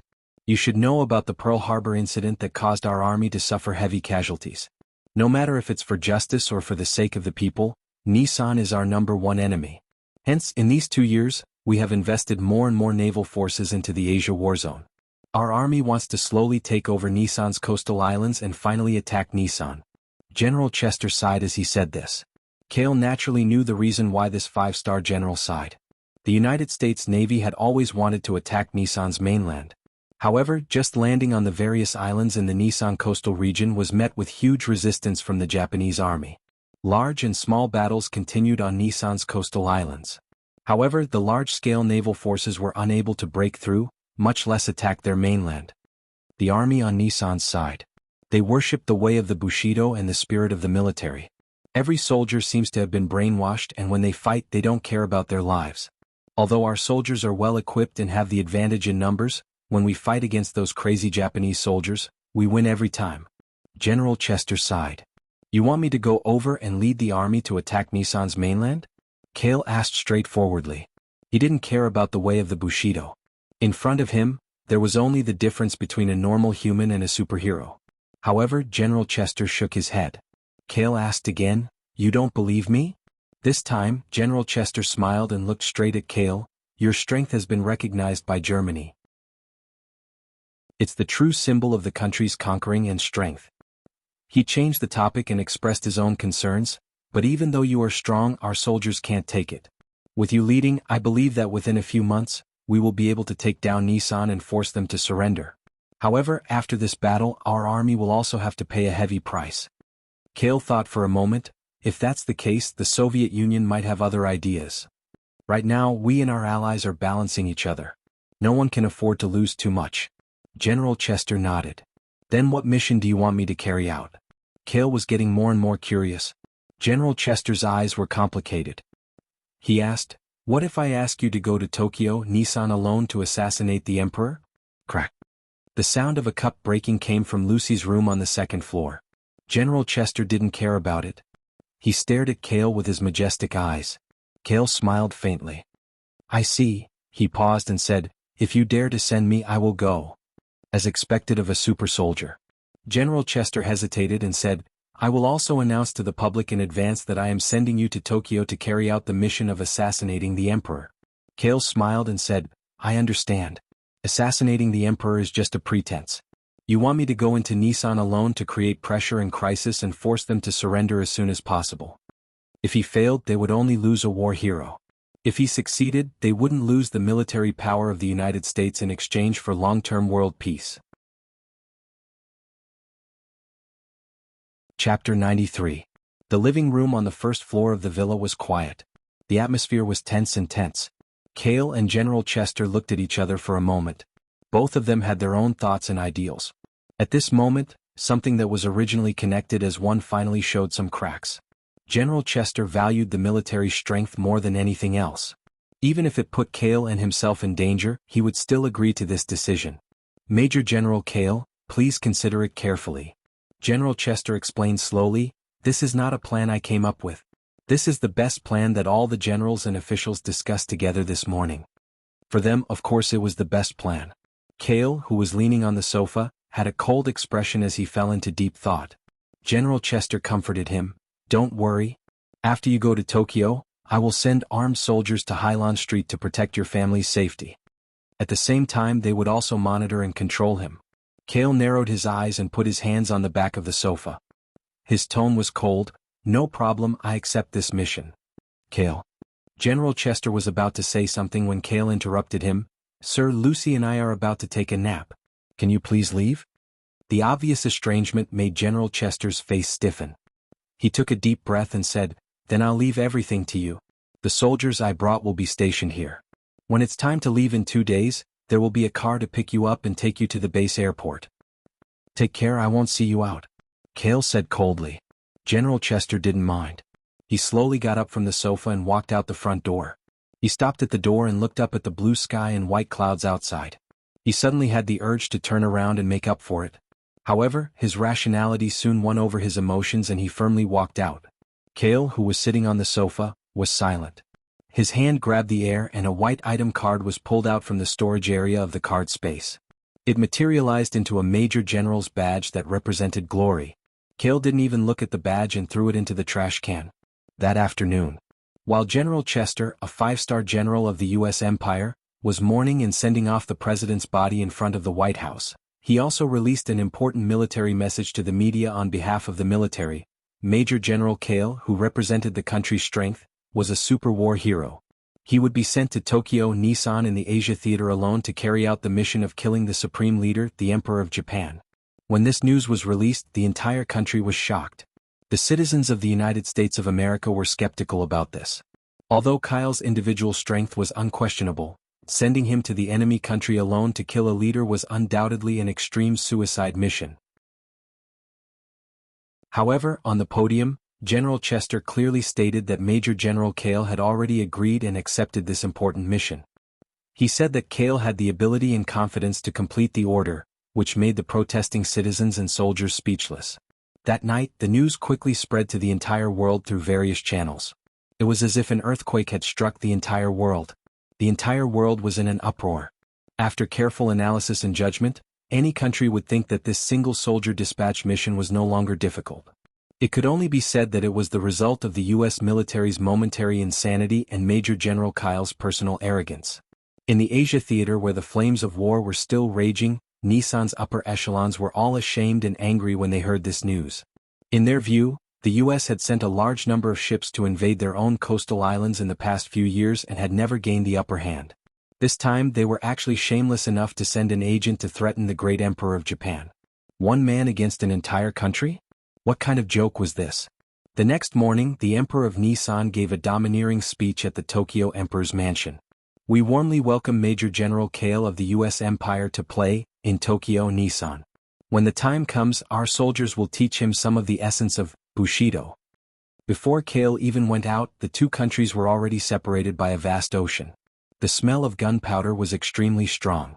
Germany, which had already surrendered, was the country that understood Kale the most. As a bystander, they hoped that Nissan could take revenge for them.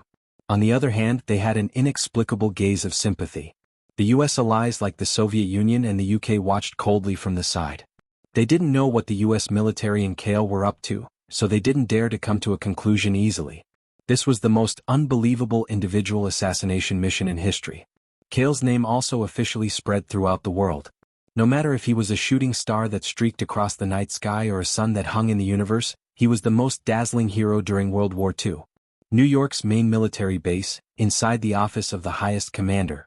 The correspondent walked to the door and looked at General Chester, who was sitting on the office chair. He reported with a salute, "Report. Captain Fry Nicholas wishes to see you." "Captain Fry." General Chester thought for a moment and nodded. "Let him in." The correspondent retreated outside the door. The next moment, Fry, who was wearing a neat military uniform, hurried into the office. "What's wrong? As a captain who won the Best Commander award last year, why are you so impatient?" General Chester said softly. "It's because I'm the best commander that I have a unique understanding of the analysis of the battle situation." Fry took a deep breath and said with a serious expression, "General Chester, why did you let Major General Cale carry out such a high-risk mission alone? If Major General Cale and I lead the army, just like the last large-scale battle, we'll suppress Nissan in all aspects. The chances of victory will be higher." "Captain, are you questioning my orders?" General Chester raised his head and looked at Fry with a dignified gaze. Fry gritted his teeth and said, "I don't understand. Please give me an answer, sir." "I know. You and Major General Cale have always been comrades in arms. He was also the one who promoted you." General Chester softened his attitude and said softly, "You have to understand that this was a joint decision made by all the American senators and generals. It's not something I can easily influence." "I kind of understand now," Fry said with a smile. "So, you're actually afraid of a hero who protects his country? Captain, watch your words." General Chester warned coldly. Fry ignored him and continued, "Back then, it was you who personally promoted Cale to the altar of a war hero step by step. Now you think he's too high, so high that you fear him. So, you want to take advantage of the later stages of the war to let him go to the enemy country to fend for himself. You all think you understand everything too well, so you use the name of patriotism to check and balance and doubt in all aspects. Actually, you don't understand Cale at all. He's an extremely difficult person to get close to, but once you do, he's extremely loyal. Moreover, the country's power that you value is worthless to him." Fry said this as if he was extremely disappointed in the military. He took off his officer's hat and the military badge on his left shoulder and solemnly placed them on the desk in the office. "I, Fry Nicholas, hereby apply to the Supreme Commander to resign from the position of captain." Fury shrugged nonchalantly, turned around and left the office. He said, "Sir, I'm sorry. One day you'll realize how stupid your decision is. You're forcing a superhero to leave." General Chester stared blankly at Fray's back as he left. Finally, he closed his eyes and sighed, holding his forehead with his hand. Chapter 94. Brooklyn at the intersection of Highland Street. With Cale's villa as the center, there were police checkpoints and armed soldiers within a 50-meter radius outside the walls. Fry, who had taken off his military uniform and put on a windbreaker, was quickly stopped by 2 American soldiers at the outermost perimeter as soon as he approached the area. "Sorry, unrelated personnel, please stop here. I'm Cale's comrade in arms. I want to see him." Fry approached and said in a deep voice. The 2 American soldiers looked at each other, then took off their protective helmets that covered even their faces. When Fry saw their faces, he opened his mouth in surprise. "Why are you guys here? Long time no see. Since Captain Steve's plane crash and Major General Cale's disappearance for half a month, the Roaring Commandos have been completely disbanded. Our members have also been assigned to different units. Officer Fry, I didn't expect to see you here." The 2 armed soldiers looked at Fry with slight excitement. "You guys." Fury sighed with emotion. He suddenly thought of something and frowned slightly. "Why have you all gathered together now? Could it be that the ones guarding this place are all members of the original Howling Commandos?" "Yes." One of the soldiers nodded and said happily, "It was General Chester's personal suggestion to reorganize us into an elite team. We will be under the direct command of the 5-star general for special missions." When Fry heard this, his tanned face couldn't help but turn cold. He said with anger, "So you listened to General Chester's order to guard Major General Cale, who originally promoted you?" "Don't say that." The armed soldier waved his hand in a panic and corrected him. "We're not guarding. This is just to protect the safety of Major General Cale's family." The other armed soldier agreed and said, That's right. We're using military force to close this place, mainly to prevent enemy agents from entering. We're also preventing the media from disturbing Major General Kale, who's about to go to war. I don't count as an enemy agent or the media, Fry said as he walked forward and was about to enter the area sealed off by the police line. He had just taken a step when he was stopped by the two armed soldiers. I'm very sorry, we can't let you in. Please cooperate. This is General Chester's order. No one is allowed to see Major General Kale for the next few days without his permission. Fry looked at his former comrades in front of him and quietly clenched his fists. He said coldly, "What if I force my way in? Will you execute your mission and kill me?" "Oh, of course not. Captain Fury, please don't make things difficult for us." The two armed soldiers looked troubled and didn't know what to do. "You don't have to call me Captain. I've already resigned." Phrased decisively. "I'm ashamed of you." If Captain Steve were still alive, he would definitely punch you in the face and wake you up. Calm, calm. Inside the bathroom of a 3-story villa, Kale was wearing a pair of shorts, a white singlet and slippers. He washed up without any worry. The faucet flowed with water. He used both hands to wash his face. Even his blonde bangs were wet. Kale took a deep breath. His handsome face gradually became serious. His previous lazy and casual aura was gone. He seemed to have returned to the battlefield, the invincible demon tyrant who dominated all wars. "Let me think about what the first step should be." "All right." Kale made a grabbing motion and pulled out a green item card from his card space. It materialized into a mobile phone with a keyboard. He dialed a series of numbers. In just 5 seconds the call was connected. Howard's surprised and anxious voice came through. "Is this Kale? Who else in the world can use wireless phones to communicate now except for you and me?" Kale said with a chuckle. "Fortunately, you took away the new mobile phone last time. Plus, we are all in the New York area. That's why we can communicate secretly." Howard laughed and continued solemnly, "Fry came to me and told me some things about the higher-ups in the military." He paused and continued, "As far as I know, when the president suddenly died the day before yesterday, a large number of people in New York proposed that you, a war hero, be selected as the first candidate. This should be the fuse that triggered the national parliamentarians and the military's higher-ups to discuss the mission.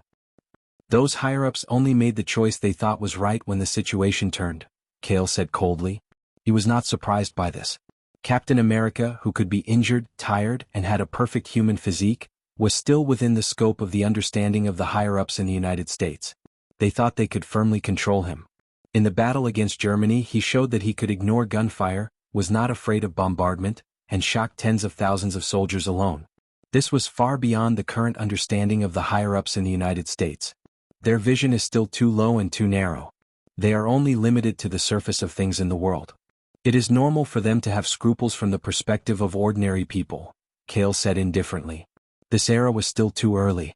They had not experienced the 21st century, the birth of genetically mutated humans, Hulk, Spider-Man, etc., the collision of the light of technology, Iron Man, Black Panther, Ant-Man, etc., the transcendence of myths and magic, Divine Dominion, Thor, Doctor Strange, etc., the extra-dimensional races in the alien universe, Guardian of the Galaxy, Thanos' army, etc. It was still World War II on Earth. Humans were like frogs living in a well.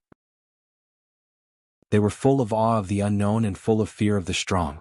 Most people thought that Kale, a powerful individual, would covet the water in the well. Little did they know that he had already climbed out of the well and was looking at the stars and the ocean outside. Standing on the top floor of the Stark Industries building, Howard clenched the phone in his hand and said angrily, "No matter what, you are a war hero. You are full of achievements and glory. No matter how afraid they are, they shouldn't threaten you to go to Nissan alone." Before he could finish speaking, Kale's words on the other side made him stagger and almost fall to the ground. No, they didn't threaten me." Howard took a breath and asked in surprise, "What, they didn't threaten you? That is a very risky mission with no return. In this world there are not many things that can threaten me. It just so happens that the upper echelons of the United States don't have those abilities." Kale smiled faintly and said, "Those old guys are all very smart. They are not naive enough to think of using armed forces and the orders of a 5-star general to force me.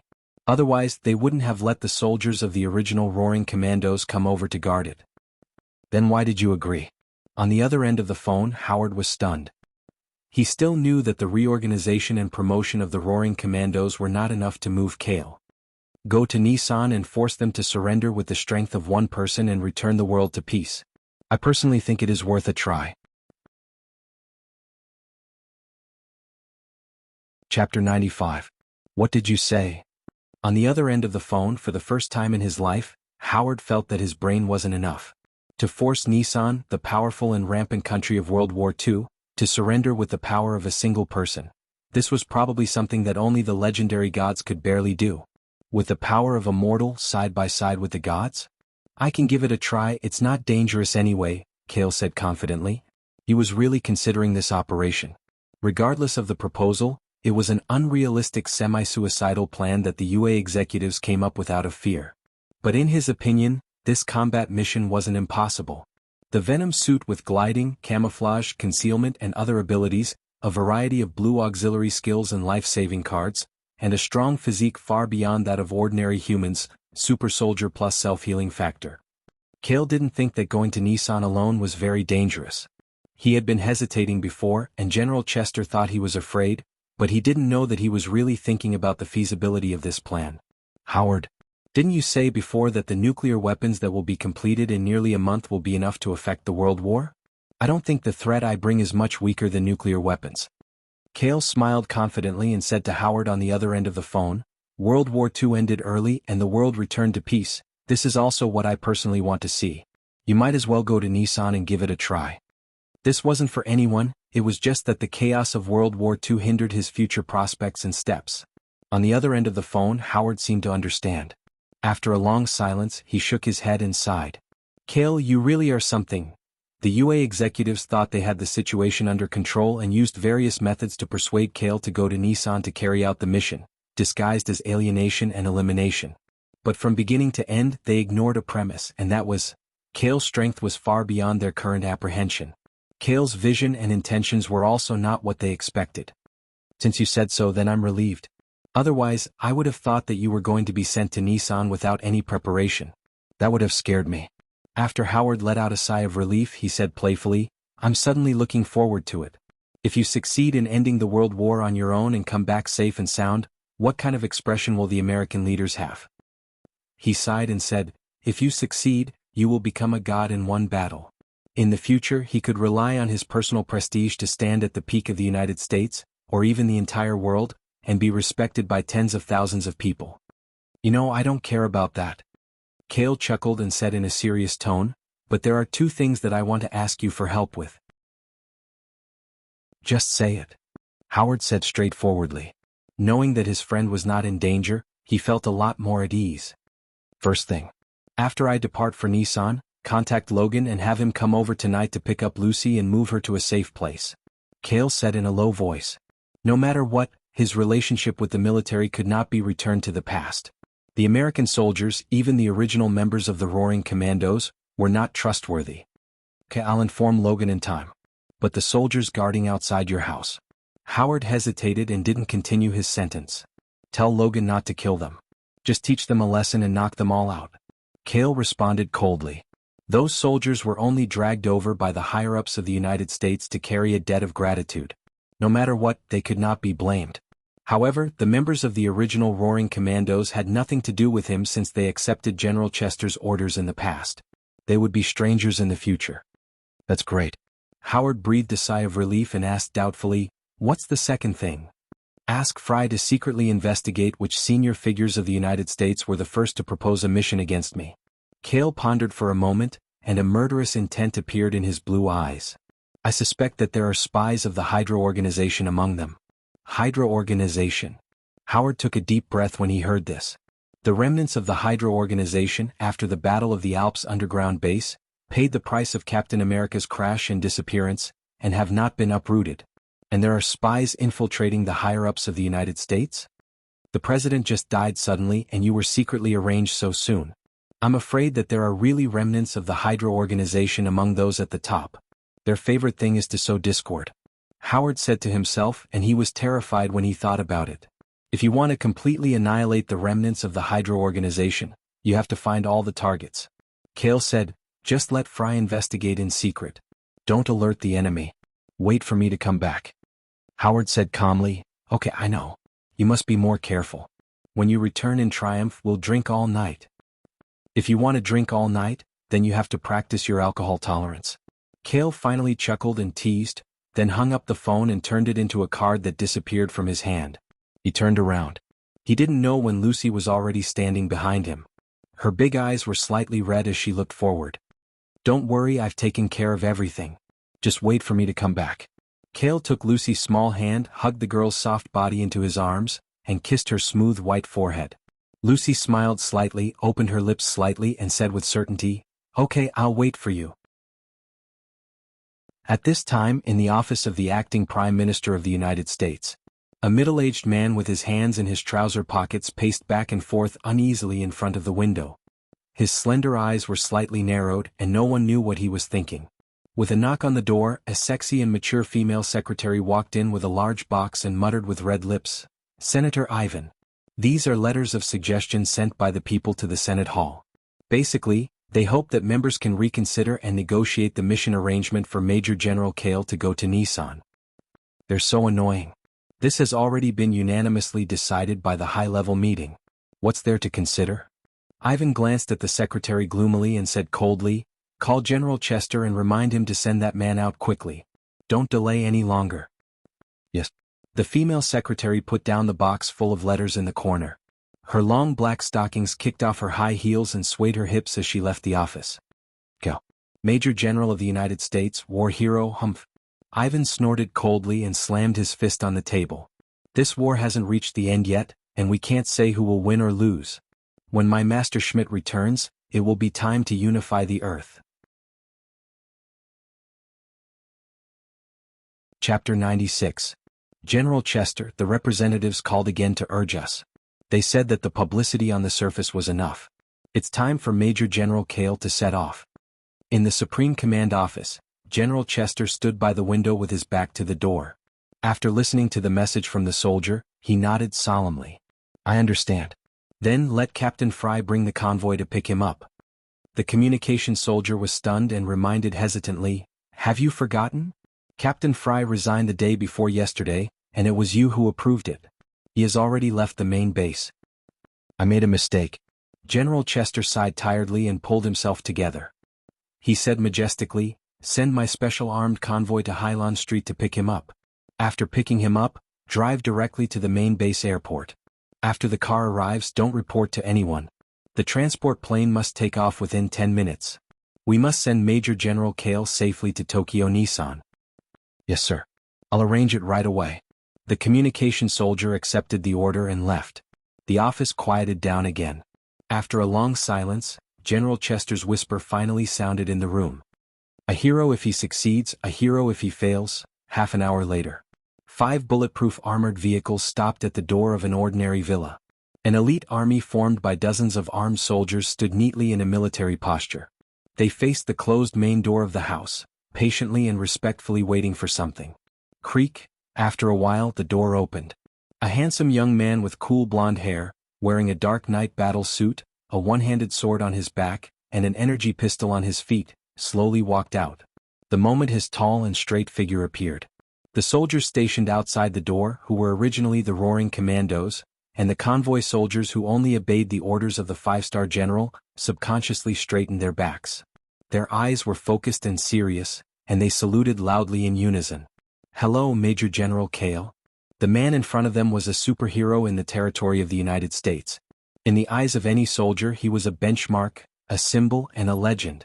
Cale glanced at them coldly and did not say anything. At this time he was still in a single soldier's armor on the battlefield, but the one-piece battle suit no longer had the mark and badge of the United States military. This battle was not for the Americans but for himself. Target Tokyo. Cale's face was cold as he sat in the back seat of the armored vehicle in the middle. Soon, the 5 armored vehicles lined up in a row and drove toward the airport of the military base from the main road in a grandiose manner. On the second floor of the villa, Lucy pulled up the window curtains and watched reluctantly until the motorcade disappeared around the corner of the street. When the armed convoy left Highland Street and successfully entered New York's main road, the scene on both sides of the road instantly changed. Unlike Highland Street, which was deserted due to the blockade, The main road that passed through the bustling street was crowded with tens of thousands of people.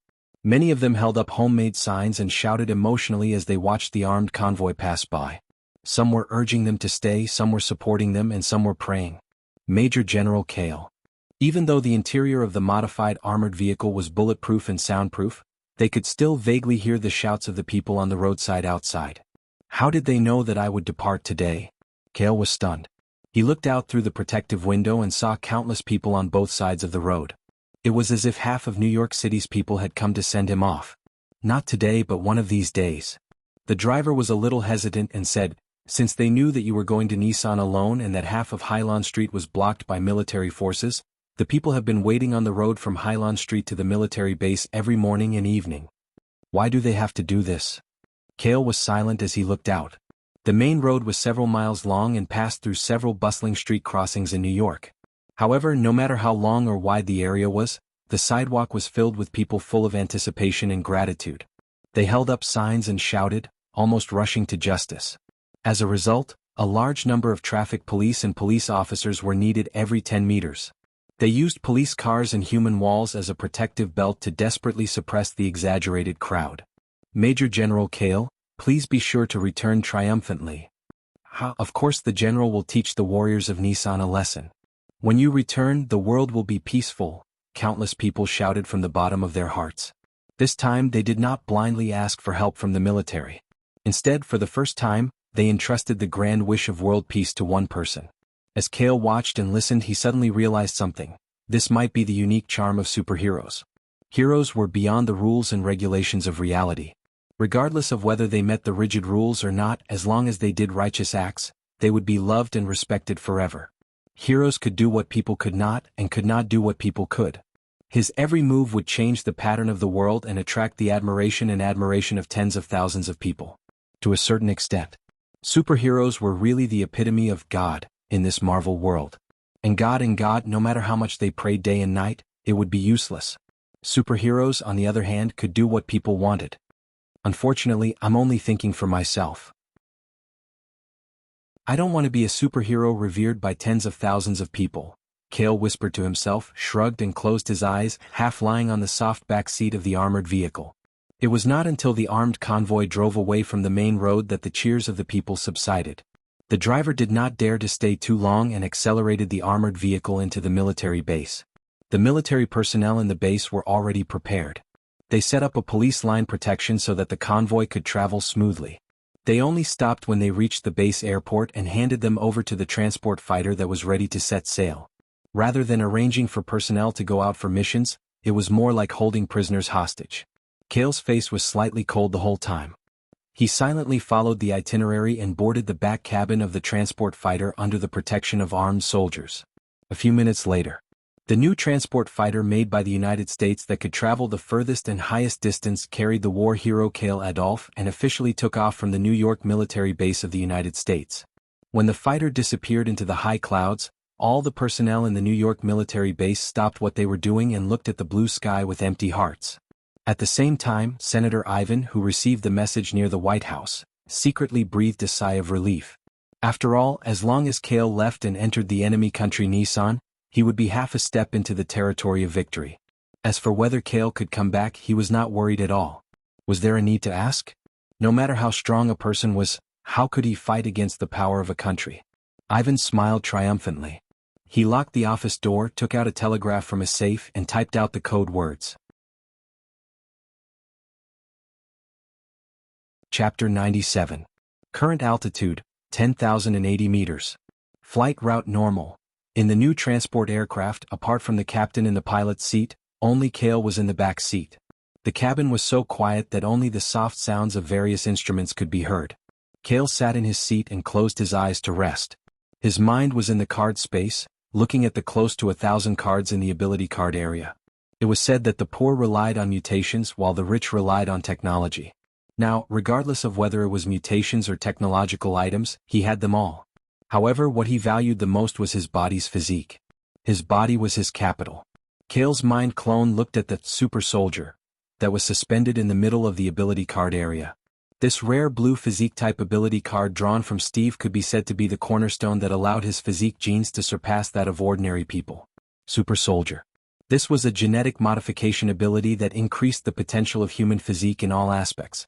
At the beginning, it allowed a person's strength, speed, physique, and resistance to attacks to reach 4 to 5 times that of a normal person.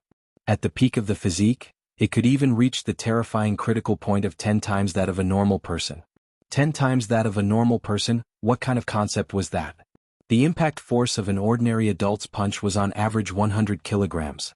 10 times the impact force would be 1 ton. With a punch of 1 ton, not to mention a human, even a bull would be knocked to the ground by his punch.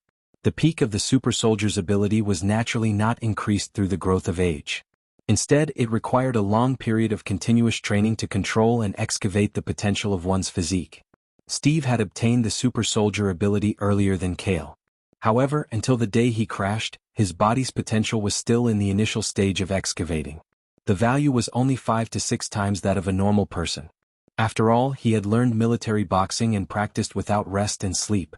It took him 3 days to master it. This was already a very fast superhuman level. Kale, on the other hand, had the ability to draw cards. He only needed 3 seconds to master it from nothing. Requiring him to train for a long period of time? That was impossible. As long as he continued to draw from other people's white-green ability cards, he could accumulate all kinds of ability cards of the technique and physique cards and turn them into keys to quickly unlock the door of the super soldier's potential. During the last battle in Germany, Kale had drawn hundreds of green skill-type ability cards from Logan. After drawing them for himself, equivalent to half a century of training and cultivation, his constitution had finally reached the peak of the super soldier constitution. Self-healing factor. This blue physique-type ability card perfectly maintained the peak level of his physique. It would not weaken due to age or the hidden injuries from long-term combat. Of course, the above was not the best combat state. Under the full coverage symbiotic effect with Venom, his overall physique value could still go up a small level. 12 times that of a human. Kale now had the confidence to climb to the top of the pyramid of known creatures on Earth with just his powerful physique alone. Major General Kale. The captain on the side of the pilot's seat reminded Kale, allowing him to return to reality. He opened his eyes in surprise. "We are now over Nissan, and we will cross the border of Tokyo in 5 minutes. The captain said apologetically, "Because we are over the enemy's territory, the transport fighter can only be maintained at an altitude of more than 10,000 meters. You will need to parachute alone at this height later. The military has prepared protective clothing and oxygen tanks for you. Please wear them in advance. Just tell me when you reach your destination. Open the rear cabin first." Kale responded coldly. He did not take the protective clothing, oxygen tanks, or even the parachute bag. He stood up and walked to the rear cabin area. Under the control of the captain, at the tail of the small transport fighter, a steel deck in the rear cabin was lowered, revealing the night sky outside. The transport fighter crossed the ocean from New York to Nissan. Half a day had passed, from noon to late at night. Kale stood upright on the edge of the deck. The cold wind poured in and blew the blonde bangs on his forehead. At this height, it is already below 0 degrees, and there is a lack of oxygen at high altitude. You will die if you parachute without protective equipment, sir. The captain, who had brought the oxygen supply device in advance, warned loudly. He turned around in the pilot's seat. When he saw that Kale did not even carry a parachute bag, he was shocked speechless. "I never carry a parachute." Kale shrugged coldly. The protection of the Venom suit made him unable to feel the slightest chill. As for the lack of oxygen, now he could hold his breath for more than 10 minutes of anaerobic exercise. The captain was hesitating when the fighter suddenly tilted due to the airflow. When he turned around and looked at the fighter's detection instrument, he seemed to have seen something terrible. His face turned pale in an instant, and he said to himself in horror, "How is this possible? What happened?" Kale asked coldly. The captain said in disbelief, 7 fighters have been detected, and they are approaching us at high speed. They have just arrived in the sky above Nissan. They haven't even landed yet, and they are already rushing over to entertain guests?" Kale said with a chuckle. He suspected that there were spies among the senior officials of the American Empire, so it was not unexpected for them to install a GPS on the transport fighter and reveal the location to Nissan. "Captain, you can go back directly. I wish you good luck." Kyle waved his hand behind him and leaped up. Just like that, he jumped 10,000 meters into the air. He was in the air, and the cold wind and airflow were blowing in his face. He looked left, right, up, and down, and the visibility within 100 meters was pitch black. Less than 5 seconds after he jumped out of the cabin, accompanied by a storm of intensive bombardment, there was a thunderous explosion above Kale's head. Boom! Kale turned around in the air and looked back. It was the transport fighter that he had just jumped out of being attacked. Most of the fuselage was burning fiercely, and it was collapsing while losing power and falling down. In the dark clouds within 100 meters, under the illumination of the flames on the fuselage of the fallen fighter, several Japanese fighter jets could be vaguely seen, shuttling back and forth at high speed, circling around. Whoosh! Kale, who was maintaining a natural fall, was confirming the position of the nearest target fighter. A single fighter jet with a spiral tail fin was about to sweep past him at a height of about 20 meters. "It's you." Kale's eyes were cold, and a pair of dark wings suddenly stretched out from the back of the Venom suit. His body suddenly stopped in the air, and then he naturally fell uncontrollably, gliding towards the fighter jet at high speed. Ta! Kale arrived above the head of the fighter jet, and with a slight movement of his wings, he squatted down and stood on the windshield of the single fighter jet. "Nanny?" The Japanese pilot was slightly stunned. He looked at the young man who suddenly smiled at him from outside the fighter jet and gasped in horror. This was an altitude of more than 10,000 meters. Was he a human or a ghost? "Sir, this is Zidian 02.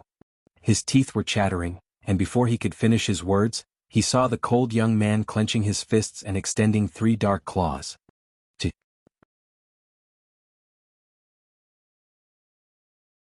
Chapter 98.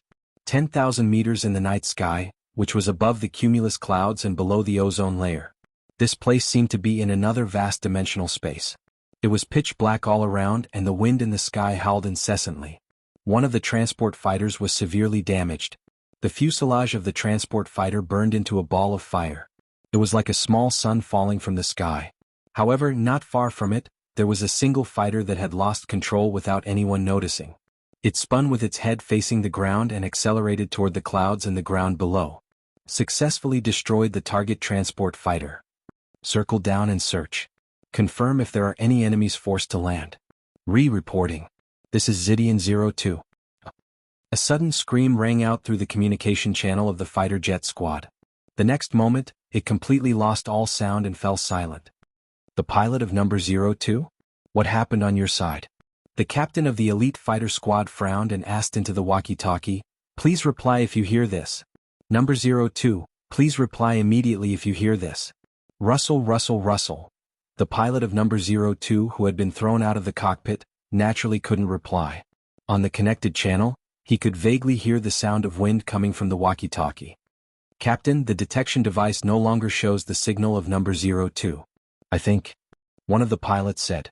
This caused the other 5 pilots, including the ace pilot, to feel a shadow in their hearts. The captain paused and raised his voice, "Everyone be alert. Check the surrounding airspace. Other than the destroyed transport fighter, there are no other enemy fighter jets." Just as his voice rang out on the comms channel, an explosion suddenly roared in the sky beside him. Another one of his companions was inexplicably damaged. Billowing smoke and raging flames trailed behind its tail as it was destroyed and forced to land. "Number 06 fighter jet?" the captain exclaimed.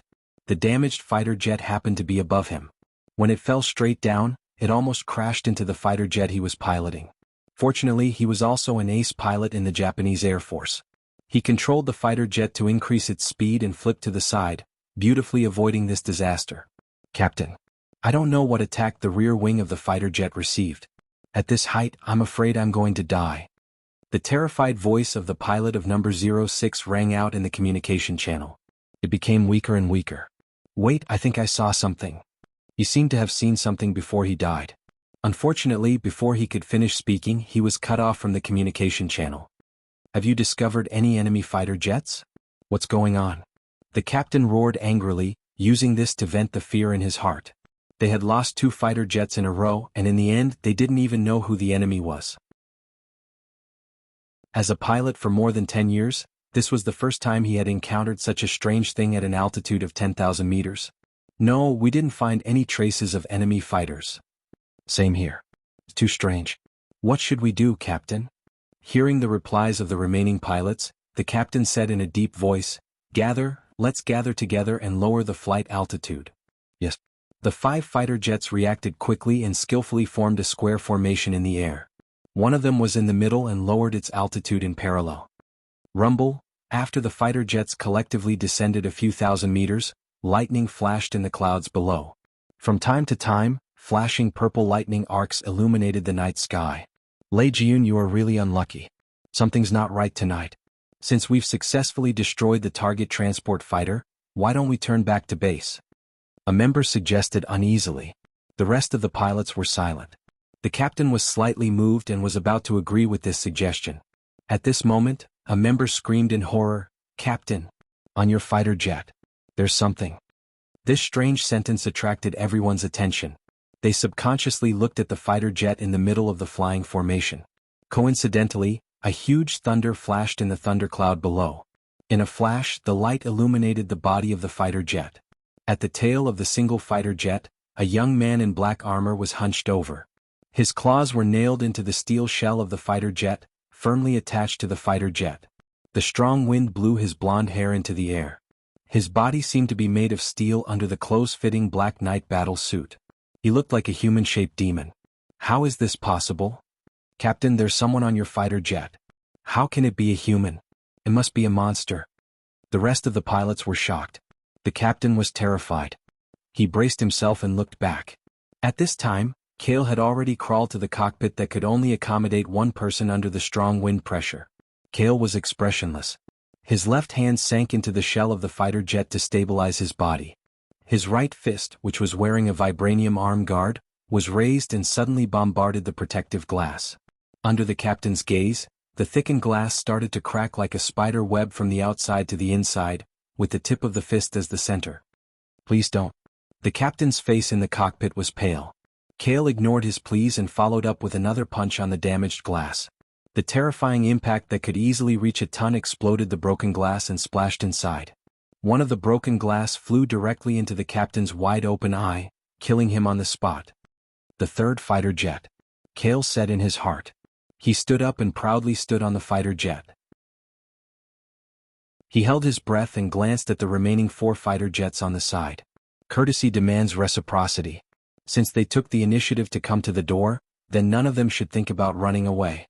Without the control of the pilot, the fighter jet he was in tilted slightly and fell down like the previous destroyed fighter jets. Kale squatted slightly and jumped one step ahead, jumping toward the single fighter jet parallel to the rear. The amazing jumping force allowed him to jump more than 10 meters away and hit another fighter jet flying toward him head-on with his right elbow. This monster-like inhuman attack was effective with a simple blow. The windshield shattered, and the pilot lost control of the fighter jet and flew into the thunderclouds below. Kale groaned in pain. He was also thrown out due to the shock. The Venom suit overflowed with crimson blood.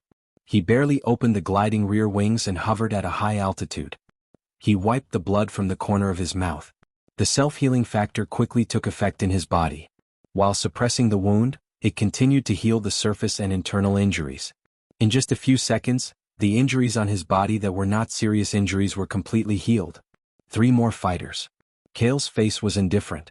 With the dark and bloody wings, he sprinted toward the remaining fighter jets closest to him. The pilots in the fighter jets saw that the captain and his companions were destroyed by a humanoid monster in the blink of an eye. They didn't dare to stay any longer and quickly pulled the nose of the fighter jets to take off. Kale raised his eyes and looked at the fighter jets that had climbed more than 20 meters in front of him. His eyes narrowed slightly. Venom's gliding mode and diving speed could even reach supersonic speed. The only drawback was that it couldn't actively increase altitude. This was the biggest difference between flying and gliding. But this didn't mean that he couldn't climb in the air. Kale maintained his gliding state. His rear wings were pressed inwards against his back. His feet were bent to accumulate power, and then he stomped the air below. The dark red energy tide erupted under his feet, leaving a series of white air masses in place. He had sprinted nearly 30 meters into the air.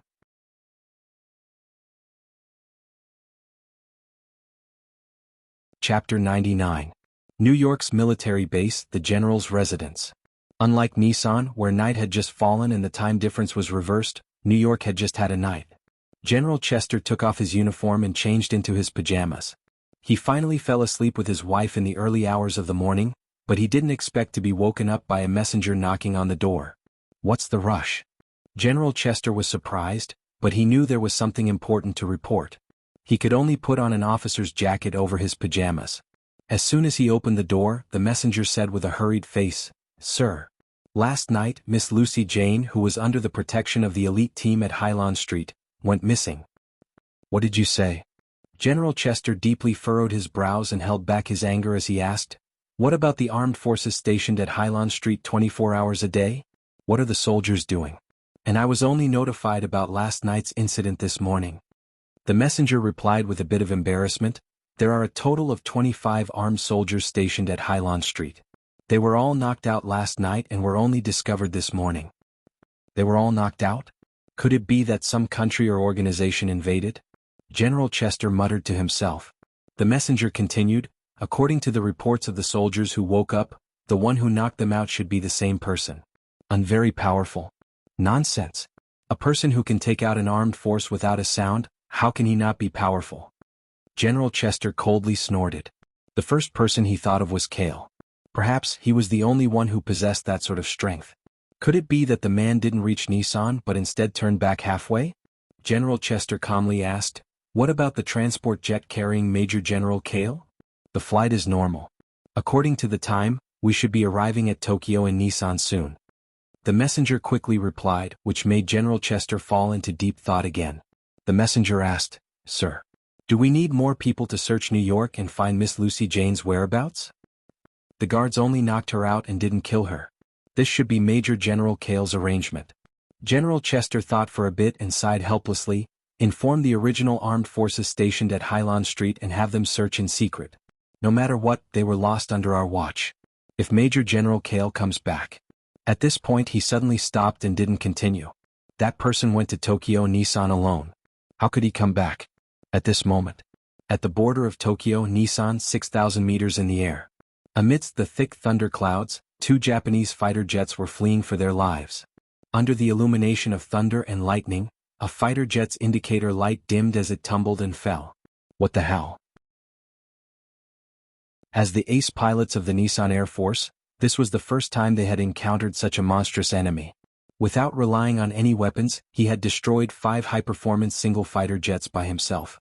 Furthermore, he had chased them from an altitude of more than 10,000 meters to the lightning strike cloud area at an altitude of 6,000 meters.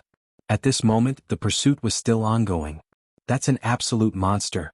It's a humanoid demon. Speed up. Speed up and leave this area. The remaining 2 pilots panicked and didn't know what to do. They could only refuel the fighter jets and speed up, shuttling through the dark clouds like headless flies. At an altitude of about 100 meters behind, Cale quickly glided out of the darkness. The last 2 fighters in his field of vision were getting farther and farther away as they sped up. They were about to escape from the limit of his field of vision. "Wanna run?" "It's not that simple." His face was expressionless. He pulled out a blue card from the card space and threw it forward with 2 fingers. The card immediately summoned a blue-feathered eagle behemoth in a wide enough altitude. The blue eagle, it was the real overlord of the sky. Cale landed on the blue eagle's flapping wings. His left hand grabbed a few steel-hard feathers. Before he issued an order, the blue eagle seemed to have sensed something and screamed, flapping its huge wings and rushing forward. With a simple flapping sprint, the blue eagle reached supersonic speed. The whistling wind in front of him was like a knife, so much so that Cale had to enter the venom state. However, the effect was also very significant. In 10 seconds, the 2 fighters quickly reflected in Cale's field of vision and continued to enlarge. Holding the feathers with his left hand, Cale stood steadily on the blue eagle's back. His empty hand pulled out the sodium-carbon steel sword on his back that he hadn't used before. His palm covered by the vibranium arm guard held the sword tightly. His upper body leaned back, his right hand arched, and he made a javelin-throwing motion. Whoosh! The next moment, the one-handed sword was thrown out with a gust of wind. It swept across a distance of 20 meters in an instant and successfully hit the fuel tank at the back of the fighter in front of him. The sodium-carbon steel sword penetrated the fuselage's outer shell, causing the internal fuel to spill out along the blade. Cale kept up and jumped from the back of the Blue Eagle. When he was in the air, he used air sprint. His whole body was like a dark bullet, rushing straight to the bottom of the leaking fuel tank of the fighter. The dark claws swung upwards, and the steel outer shell of the fuselage suddenly splashed with sparks. The sparks triggered the fuel tank and burst into flames. Boom!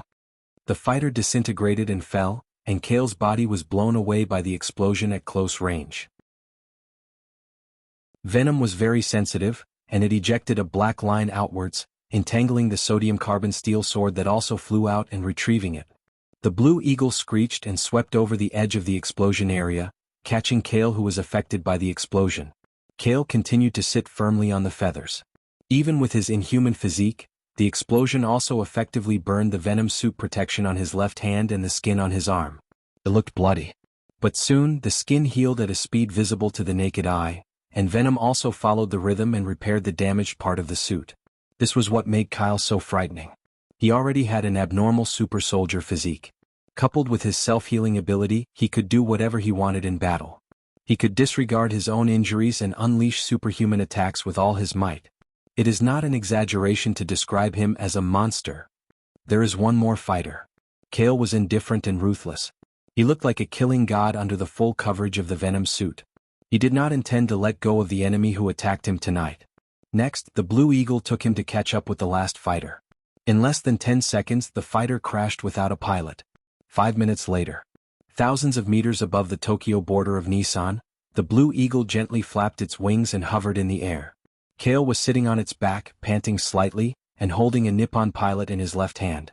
The pilot hasn't lost his life yet, but his eyes were slightly rolled up, and he was in a semi-conscious and semi-conscious state. White foam was coming out of his mouth and he was muttering in Japanese vaguely. "Monster!" Kale grabbed the pilot on the last fighter.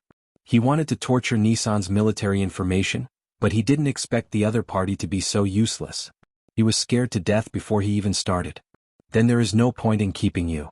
Kale shook his head and was about to throw away the pilot in his hand, but Venom conveyed a thought to him, and then the black liquid derived from the suit formed a tentacle, and the tip of the tentacle quickly probed the back of the other party's head. Chapter 100.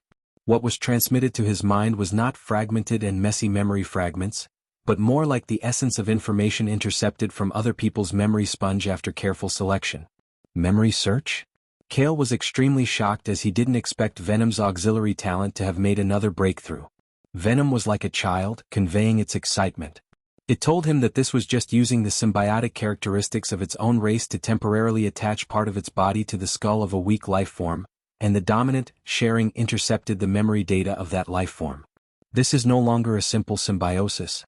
Kale frowned. The original symbiosis of Venom's life form was mainly based on mutual benefit. That is, while attaching itself to the host to learn their talents and survive to strengthen itself, it would give back to the host to strengthen itself, and even take the initiative to protect the host emotionally. This was the current symbiosis mode between him and Venom.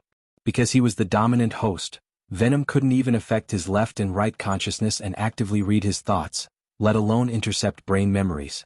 For a long time, Kale had regarded Venom as a biological battle suit with its own learning ability, until tonight, Venom's characteristic of attaching itself to a weak host, endangering life and searching memories. It was simple and overbearing, with the concept of mutual benefit and mutual assistance, and relying on symbiosis to become the master of other life forms. "Your evolution has almost caught up to me when I was drawing cards. I don't know how far you will grow in the future," Kale whispered to Venom, who had transformed into a battle suit. Venom conveyed its doubts back in surprise. Its intelligence was still at the growth stage of a normal 6-year-old child, and it obviously couldn't understand Kale's words.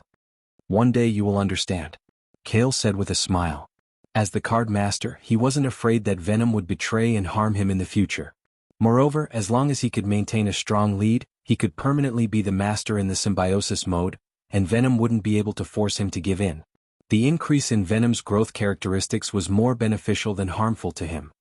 "Okay, let's go to the Nissan Air Force Base in Tokyo." Kale tossed aside his messy thoughts and patted the Blue Eagle's head. He pointed his finger to the left and let the Blue Eagle set off toward the Air Force Base that the Japanese pilots knew. His thoughts were clear. He was here as an intruder to pressure Nissan. Just assassinating Nissan's higher-ups? There wasn't much meaning to it. If they killed one, they would quickly elect a second one. Therefore, assassinating the emperor was only a small step towards achieving world peace. If one wanted to make a country feel fear, panic, and ultimately force it onto the path of surrender, one would have to be even more savage than it was. Even more domineering. even more heartless. Therefore, on the first night he arrived, it was very important. If he wanted to do something big, he had to let everyone in this country know that he was here. Kale of the United States was here. Whoosh, the blue eagle let out a loud cry and flapped its wings fiercely. A small whistling wind swept behind it, blowing away the clouds and mist within 30 meters. In the dark night, it carried Kale and rushed into the distance at supersonic speed. Nissan, Tokyo, the headquarters of the Air Force Base. Report. Commander Okamura, something bad has happened. A Nissan sergeant wearing a yellow military uniform and white gloves hurried to the command room of the Air Force headquarters. Baka. The commander with a short beard on the office chair was sleepy and was startled by the sergeant who walked in. He glared at the front angrily and scolded, "Do you know the military rules? How can you be so flustered when you come to the command room?" "Yes, Commander." The sergeant stood in the room with a slight grievance and saluted. "Speak, what's the matter? Did the Purple Lightning fighter sent out return after completing the mission?" Commander Okamura asked. In his opinion, sending the elite Purple Lightning fighter team with the highest record of completing missions to deal with a transport fighter without much combatability was a sure win. The 7 ace pilots even made a military order before departure. If they failed, they would commit seppuku. No. The sergeant took a deep breath and replied with a trembling voice, "Not long ago, the signals of the 7 Purple Lightning fighters all disappeared." "What did you say?" This time it was Commander Okamura's turn to be emotionally unstable. He jumped up from his chair and slammed his palm on the desk. What happened? Could it be that the information from the United States was false? The other party was not a transport fighter? "I'm not sure." The sergeant stammered. Before the 7 Purple Lightning fighters lost their signal with the command room, someone sent back an emergency signal. But soon the location disappeared at the border of Nissan. It's very likely that they all crashed. No matter how good the new fighter is, it's impossible to destroy all 7 Purple Lightning fighters in such a short time. Commander Okamura was still very confident in the fighter developed by his country. He pondered and said, "Immediately contact all the ace pilots in the base and approve their departure to the border airspace where the signal disappeared. If they encounter enemy fighters, destroy them immediately." "I'll arrange it immediately." The sergeant saluted and accepted the order. He quickly turned around and was about to walk out of the command room. Just then, a soldier rushed in with a panicked expression. The two of them bumped into each other and fell to the ground in a sorry state. What the hell? When Commander Okamura saw this scene, the anger that he had suppressed was once again ignited uncontrollably. But before he could ask, the soldier rushed in and reported, causing the command room to fall into a dead silence. "Commander, there's an enemy attack. The enemy has broken into our air base." What? Commander Okamura and the sergeant opened their mouths wide in shock. Just a moment ago, the 7 fighters they sent out were suspected to have crashed at the border of Tokyo and Nissan. The next moment, the air base here in Tokyo was attacked by the enemy? Commander Okamura had seen all kinds of war scenes. He quickly regained his composure and asked in a deep voice, "Tell me clearly. What enemy attack? Where did the enemy come from? How many are there?" "They came from the main entrance of the base." The enemy. The soldier clenched his teeth and didn't get up from the door. He was close to the limit of his mental endurance as he shouted, "The enemy, there's only one person. Our soldiers are all dead. They're all dead. He's coming. He's coming this way." The soldier's voice suddenly stopped. He seemed to have heard something. His eyes were wide open and his face was pale. He curled up on the floor and shivered. Ta. While the command room was in complete silence, the sound of light footsteps could be heard from the corridor outside. The soldier crawled on the floor in fear and crawled forward to make way for the door. He was still mumbling in a barely audible voice. Chapter 101. Tokyo Air Force Base Command Room. Commander Okamura, a sergeant, and a guard correspondent. The 3 people in the room were holding their breaths nervously, trying to hide it from the enemy. They didn't even dare to breathe loudly. In this oppressive and suffocating atmosphere, the footsteps in the corridor were getting closer and clearer, knocking heavily on their hearts. Tap tap. The footsteps stopped outside the door and then a tall dark red figure rushed out. The moment it appeared, the room was suddenly filled with killing intent and the smell of blood. Commander Okamura was able to get his current glorious military position. He had experienced countless battles and climbed out of the pile of corpses countless times. But at this time he still took a deep breath. He had goosebumps all over his body, and he couldn't help but back off against the wall, suppressing the urge to escape from here.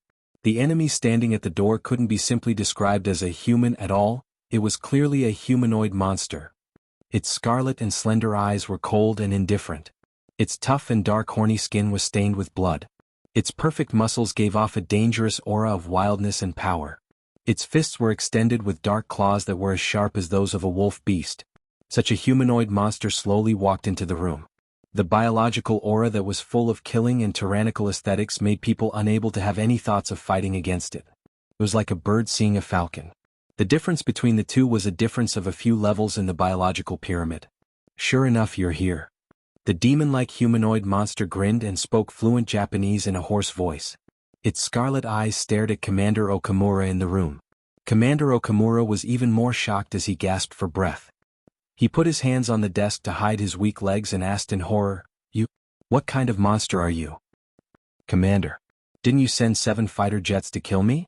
The humanoid monster smiled like a human and withdrew from the integrated form that was fully covered by venom, revealing the handsome face of a young man. The tough keratinous membrane on his body turned into a leather battle suit as the black liquid flowed in a straight line. "Zio, America's Kyle."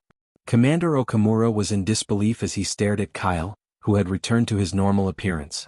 A few hours ago, Nissan officials and the military had actively discussed and decided to use the Air Force to intercept the target as soon as it entered Tokyo's airspace. This was to severely reduce the UA's morale. But now, not only had the 7 Violet Lightning fighters failed to annihilate the enemy had even come knocking on their door and forced their way into the Air Force base. Commander Okamura forced himself to accept the shocking facts at the moment. He trembled and didn't know what to say. This was too unreasonable. Was a pity? Germany, which had already withdrawn from the battlefield of World War II, had no time to remind Nissan. Be careful of Kale. After all, Kale was such an unreasonable person. If he could make a move, he would be unreasonable. If he could face a head-on confrontation, he would never admit defeat. His existence represented the word, powerful. 7 Violet Lightning fighters. If they could not defeat him, then they would all be destroyed. The Hydra base factory with stronger armed weapons and the Frankfurt military base with many more soldiers were all conquered by him. How could Nissan's Air Force base stop him? With 12 times the physique of a human, plus hundreds of combat skills, as well as Venom's outer skin protection and characteristics, ordinary soldiers were simply too fragile in front of Kale. No matter how stubborn the Nippon soldiers were and how fearless they were, under the absolute crushing strength gap, they were nothing but clay chickens and pottery dogs. "Commander." Kale looked at Commander Okamura indifferently and said meaningfully, "I really want to see your so-called Bushido spirit, so I came here." Commander Okamura's face was livid with anger and shock, but soon he sighed with a heavy face. On the wall next to the red sun flag, he took down the fine tachi made of steel like a handicraft. The sergeants and correspondents all bowed their heads and crawled on the ground, not daring to persuade him. Under Kale's oppressive sharp gaze, Commander Okamura knelt on the ground decadently, holding the tachi with a cold light in his backhand, finally gritted his teeth and stabbed the tachi into his abdomen. He groaned in pain and fell to the ground, blood flowing down the tachi like a fountain. In Commander Okamura's view, he had provoked an enemy that he shouldn't have provoked, and the fall of the Yodo Air Force Base was his fault. It was a glorious sacrifice to die in Bushido's harakiri. Kale's face was indifferent as he looked at the Air Force commander lying in a pool of blood, as if looking at an ant ending his humble life. Nissan was a bit similar to a country in his previous world. One of the things that made people feel disgusted was their arrogance and arrogance. They believed that they were superior to others and worshipped the Bushido spirit. Kyle felt that since it was rare for him to come here, he had to teach Ri-Sang a lesson about what it meant to be truly invincible. "I won't kill you." Kale glanced at the sergeants and correspondents on the ground and said in a commanding tone, "Take the commander's body away and tell your emperor that I will be coming to visit, soon." The sergeants and correspondents breathed a sigh of relief. The two of them quickly stepped forward, each holding Commander Okamura's hands and feet, and quickly left the office. "All right, take this." Kale suddenly thought of something. With a wave of his hand, a card was firmly nailed to the chest of the commander's body. On the back of the card was a black image of a demon grinning. It wasn't the national emblem of the United States, nor was it the symbol of the United States military. It was just a demon card that represented his position. He wanted to rely on himself to shake the entire Nissan country. This sentence was never a joke, it was a reality that was about to be recorded in history. After the two Japanese soldiers left with the body, Kale left the commander's office. At this moment, the base outside was ablaze. Countless buildings were burning and the fire was about to spread to the command building inside the base. On the vast ground, the corpses of countless soldiers were also swallowed up by the tongues of fire. Blood and fire reflected each other, burning the night sky until it was completely red and miserable. The Air Force Base seemed to have been baptized by disaster. It was a scene of devastation. There was a saying in the Soviet Union that was very appropriate to describe Kale: wherever he goes there is war, disaster, and death. He is the apostle of hell, the incarnation of the devil, a hero in the eyes of others. Kale sped up and quickly passed through the collapsed buildings. He approached the apron at the end of the Air Force Base. There were many blue-gray Japanese fighter jets parked there. It would be a pity if he didn't take them away. Chapter 102. It was late at night, it was close to the dawn of the second day. The Nissan Air Force Base was abruptly engulfed in a raging fire that spread out without any signs of stopping. By the time the rescue team reacted to put out the fire and rescue, the fire had spread out for several kilometers with the base as the center. That night, countless people living in Tokyo were awakened by the noise and looked out of the house. No matter how far or near they were, they could see the fire rising into the sky from one side of the sky. The night sky was burned red like blood by the fire. It was as if the sky was angry and wanted to punish them. In the emperor's mansion, the current emperor of World War II was naturally awakened by his subordinates. He got up from the collapsed bed in confusion and put on a noble Japanese robe with sleepy eyes. He arrived at the conference hall in a hurry. When he arrived at the meeting hall with his head still in a daze, he saw the bright fire in the courtyard outside the door and listened to the front-line report from a group of senior officers about the main Air Force base. His whole body trembled in shock and completely sobered up. The emperor was doubting his life. He leaned against the door and looked back with his eyes wide open at an officer who was silent with his head lowered. He asked loudly, "What did you say? Say it again." The officer replied with a trembling voice, "Your Majesty. The Air Force Base was attacked by the American Emperor Kale just now and it has all fallen into a sea of fire. Now all the fire troops in Tokyo have gathered to prevent the fire from spreading." American Emperor Kale? Is he a monster? How did a person invade the Air Force Base? The emperor muttered to himself in disbelief. According to the surviving correspondents in the base, he might really be the incarnation of a monster. Bullets are completely ineffective on him and cannonballs can't kill him either. Our soldiers, on the other hand, will be easily killed in a single exchange. The officer clenched his teeth and took out a blood-stained devil card from his pocket. He forced Commander Okamura to commit suicide in the Air Force Base and left this devil card behind. He also said, the emperor looked at the officer's hesitant face and could not help but ask, "What else did he say?" "He said that he will visit you in a few days and ask for your advice on the way of the Bushido." As soon as the officer's words left his mouth, the faces of the senior officials in the hall changed. The emperor's face was gloomy as he leaned against the door. If it was not for his subordinates who came forward to support him, he would have sat on the floor directly. "Your Majesty, calm down. You are the god of the country. How can you be afraid of a mere invader in your own territory?" The subordinate who was supporting the emperor reminded him in a low voice. You're right. The emperor quickly nodded and forced himself to calm down. He solemnly looked at the cabinet officials and warlord officers in the hall and asked, "What do you think? How should we deal with the invaders from the United States?" The representative of the warlords, Commander Sasaki, who was in charge of the Nissan Army General Base, snorted coldly and spoke first. "What do you mean by, can't be killed? It's most likely an excuse by the surviving soldiers to cover up their failure to defend the base and demonize the invaders." He said coldly, "Your Majesty, I suggest that we mobilize half of the armed forces stationed in Tokyo to conduct a detailed search of the entire Nissan region of Tokyo. Once we find American Emperor Kale, we will immediately surround and kill him." The representative of the cabinet, Prime Minister Tanaka, frowned and agreed, "That's right. We are a country of samurai. No matter how strong someone is, how can they be stronger than our samurai? While the armed forces are searching the entire Tokyo, Your Majesty, it's best that you hold a meeting tomorrow and personally appease the ordinary people of Tokyo. You must let them believe that we have the ability and confidence to kill the invaders." Commander Sasaki added, As for the news of the air base being invaded and falling, even if the people of Tokyo know about it, we can only control it within the boundaries of Tokyo. We must not spread it out and let the enemy see us as a joke. The two big shots who held the real power of the country had spoken. The rest of the higher-ups naturally seconded the suggestion. The emperor secretly cursed at the old fox, but could only agree on the surface. Tonight was destined to be a sleepless night for everyone in Tokyo Nissan.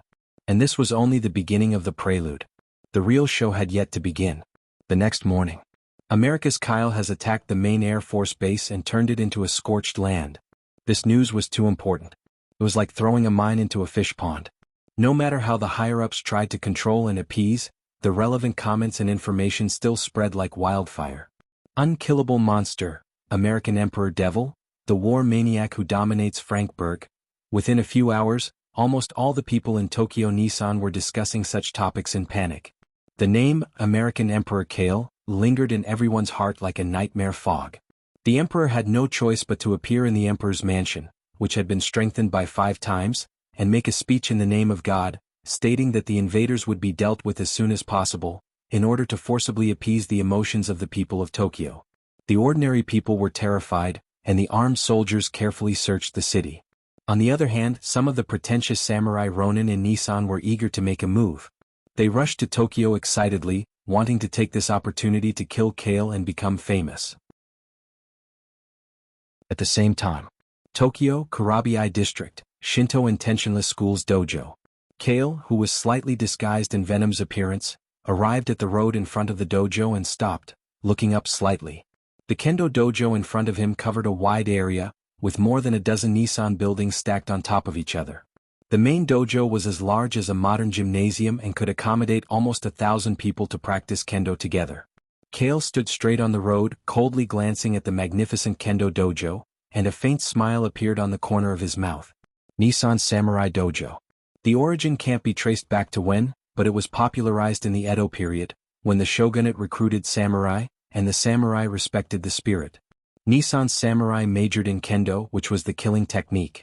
Later, although the shogunate was overthrown and the New Deal had the abolition of the sword, the successor samurai of Nissan still advocated the practice of kendo. They believed that kendo matched the samurai, and the strong samurai were invincible. This situation has continued to this day. Dozens of different kendo schools were passed down, and the main body was basically settled in the most prosperous city of Nissan, Tokyo. When the soldiers of Nippon Army were young, they were also taught by the dojo. In a sense, these kendo schools were the cornerstone of authority that could represent Samurai Dojo, and they were also the spiritual pillars that Nissan samurai believed to be superior to others. The Emperor of Japan, Nissan's top officials, and the armed soldiers of the military base were carefully guarding against surprise attacks. But they didn't expect that Kale's goal had temporarily changed. He wanted to trample and destroy Nissan's Samurai Dojo first.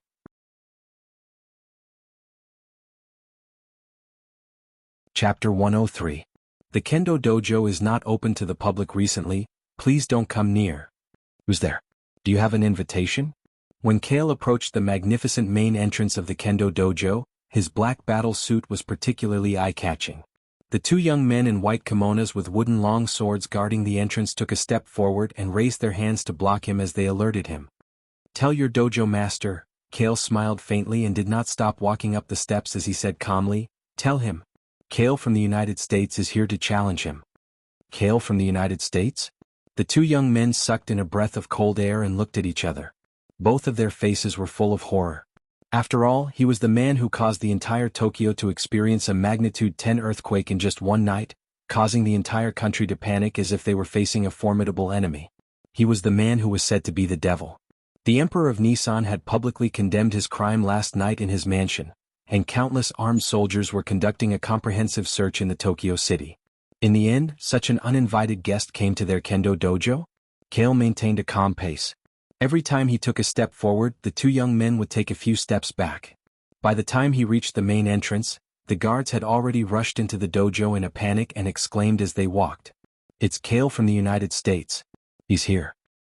The devil who destroyed the Air Force base and threatened the Emperor last night has come to us. Somebody come quick. In just a short while, dozens of young men dressed as swordsmanship disciples rushed out of the dojo with sharp swords and wooden clogs in their hands. However, when they rushed to within 3 meters of Kale, they collectively stopped in their tracks. Their faces were solemn and vigilant, and they did not dare to approach closer. Those who were holding swords maintained a safe distance. Kale did not even look at them as he walked indifferently and calmly. Just like that, he moved around the sword-wielding crowd and soon stepped into the main hall of the main dojo. More and more sword art disciples gathered around, from dozens to hundreds.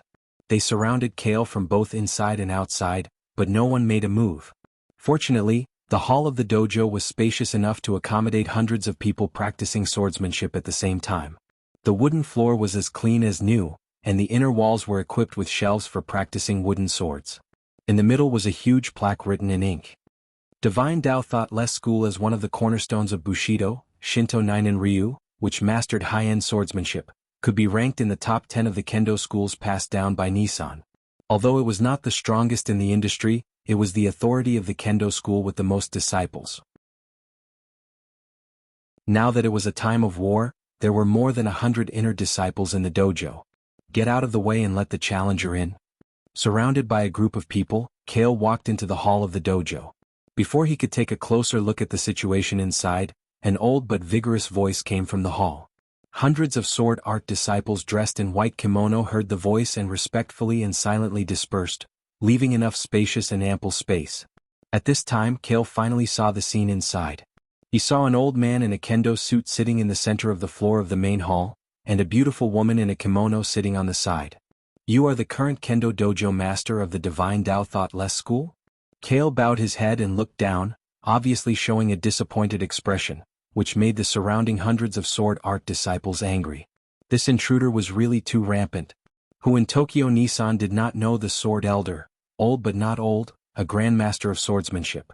Even if 10 adult youths came forward, they would be easily put down by him with a wooden sword. Guest came from afar, is it really for the challenge? The sword elder did not have the slightest anger, with the demeanor of a grandmaster, asked softly. "Very simple, today I want to erase the name of the Divine Tao Thought Less School.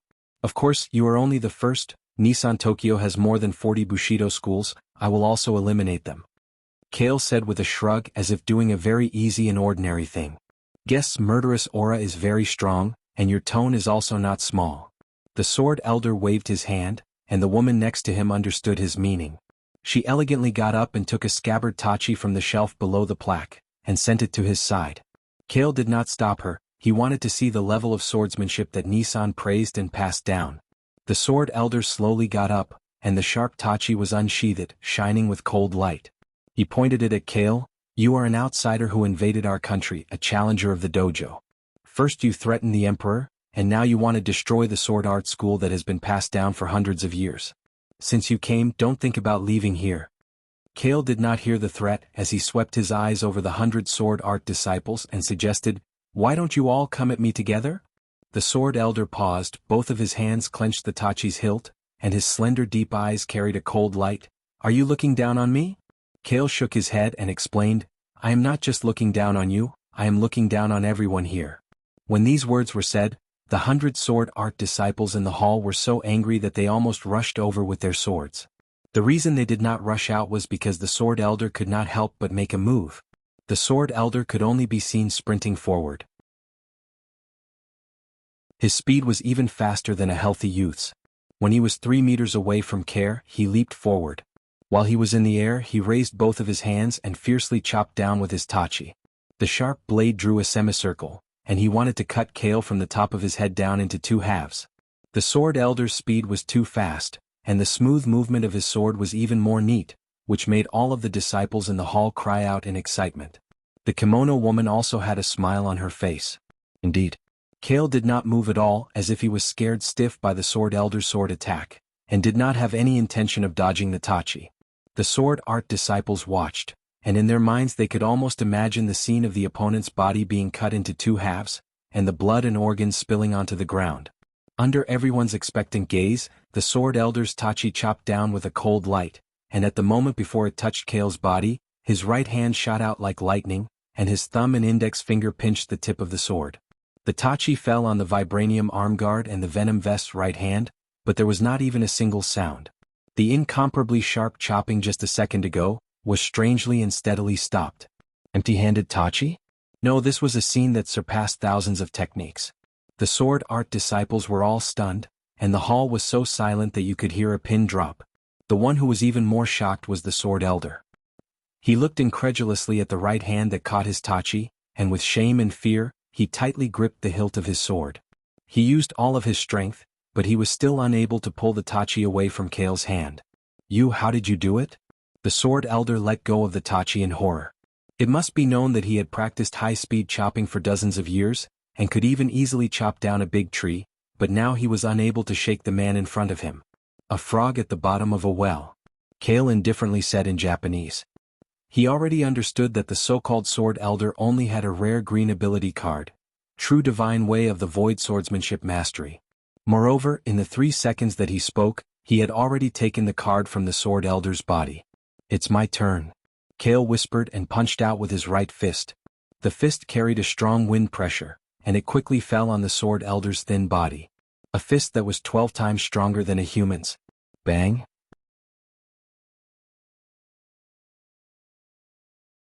Chapter 104. Bam! The plaque on the inner wall of the dojo was stained with blood. The sword elder's body, which had suffered a fatal blow, fell to the floor without any signs of life. The hall was dead silent. Hundreds of sword disciples opened their mouths wide in shock. Sadness, anger, hatred, shock, and fear were all displayed on their faces. Kale's expression was indifferent. He calmly withdrew his clenched left hand. His right hand, which was wearing a vibrating gold arm guard, was still holding the tip of the katana. His techniques were all low-grade, only the mutation was high. This world's evolution branch was so unsolvable. Strength, speed, reflexes, physical strength, and so on were all beyond crushing. Even if one's swordsmanship was unparalleled, without the use of strange energy, how could an ordinary person's body withstand his full-strength punch after genetic mutation?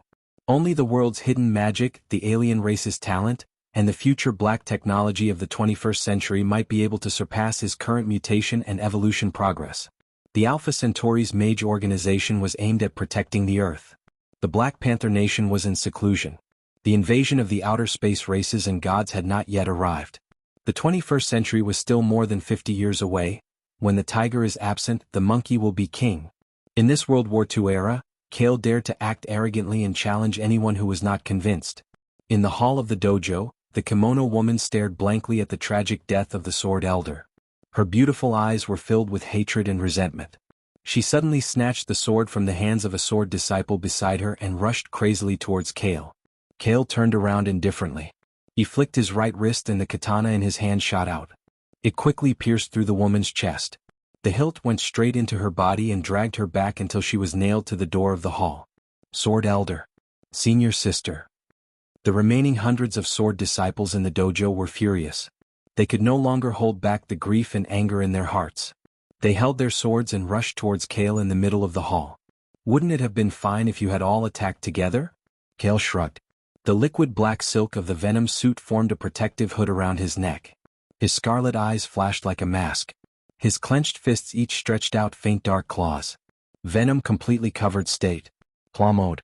Kale squatted with both of his feet and charged forward. His body was like a body of steel as he charged forward. The hundreds of young men who were holding swords in their hands had their formation broken apart by the violent and barbaric charge. The few people who were at the front were even sent flying out of the door while coughing out blood. Kale's feet accelerated, and his sharp claws didn't stop slashing and tearing. Every strike caused blood to splatter, and several young men fell to the ground, howling in pain. The swordsman disciple attacked him without fear of death. Most of the slashes fell on his body, unable to break through the tough protective coat of the venom suit. Even if the powerful sword strike barely broke through the venom suit and cut a thin and long blood mark on the surface of the skin below, the small wound was completely healed before blood could flow out. It didn't look like hundreds of people attacking one person. Instead, it looked more like a lion or tiger charging into a flock of sheep. Kale transformed into a war machine called Slaughter, constantly harvesting the weak lives. By the time the dojo hall fell into a long silence again, Kale panted heavily and walked out of the courtyard with bloody footprints. The bright sunlight fell on his demon-like dark red appearance, but it still turned cold. Venom quickly disguised himself as a Nissan and returned to his identity as a passerby. He leisurely left the swordsman dojo that was filled with the smell of blood and fuel. 3 minutes later, the main dojo of Divine Tao's Zero Thought Sword sect suddenly caught fire. The fire was so serious that it spread uncontrollably to more than a dozen swordsman dojo buildings inside. The raging flames devoured everything in the swordsman dojo, as well as the foundation of Divine Tao's Zero Thought Sword sect that had hundreds of years of history. Tokyo, the Heavenly Emperor's mansion. The Heavenly Emperor, dressed in a gorgeous and noble robe, was standing on the altar of the mansion, giving a speech and statement to nearly 1,000 people in the courtyard. His face was majestic, and it was full of a peaceful aura under the contrast of the robe. He looked down at the people like a noble god. The demon from the United States took advantage of the empty air base and committed a heinous crime, but he will soon be punished by the military warriors under the protection of the gods. Everyone must believe in us, we have the ability and confidence. Looking at the people below who firmly believed in him, the emperor maintained a faint smile on his face. Just as he was about to finish the rest of his speech, one of his subordinates suddenly walked up to the platform, causing him to be unable to help but stop talking. The Heavenly Emperor frowned unhappily, but when his men approached him and whispered a few words in a hurry in his ear, his face suddenly changed. Well, let's call it a day. The Heavenly Emperor's face was pale, and he casually finished with a few words before leaving the altar with the help of his men. Below the altar, the people who were listening with relish and relaxed were slightly stunned. They looked at each other and began to discuss, not knowing what had happened. The Kendo dojo of the Shinto Wunyan, was it really all destroyed in a fire? Returning to the inner room of the Heavenly Emperor mansion, the Heavenly Emperor took a deep breath and asked with difficulty. The fire spread too fast. When the fire brigade arrived, more than a dozen dojo buildings were already burned. We were at the scene and only found this thing, the man said as he slowly took out a card from his pocket. The black demon on the card was grinning outside. The Heavenly Emperor looked at the card and could no longer remain calm. He knelt on the ground and took the demon card from his man in fear.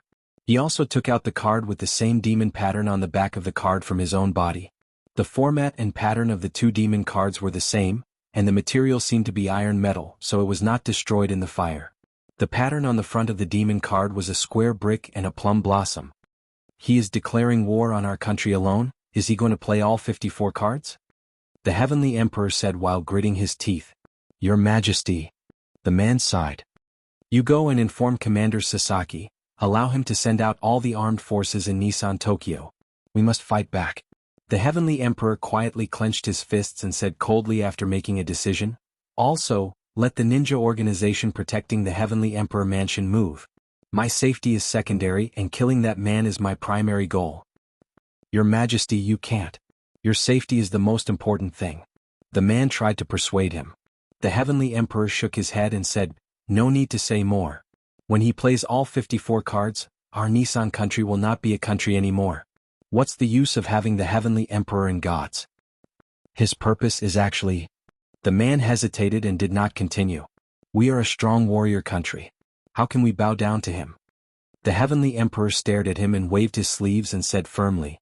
At this time, Nissan Tokyo Jiangxia District, in front of the main dojo of the Heartless Sword sect. You're tuning in to the Han Li's Wuxia Chronicles YouTube channel. We're so grateful for your support and don't forget to subscribe to join us on this incredible journey through captivating stories. Your generosity through donations truly makes a world of difference, as it's the primary source of revenue that allows me to expand and enhance this channel for you. Thank you from the bottom of my heart for being a part of this adventure.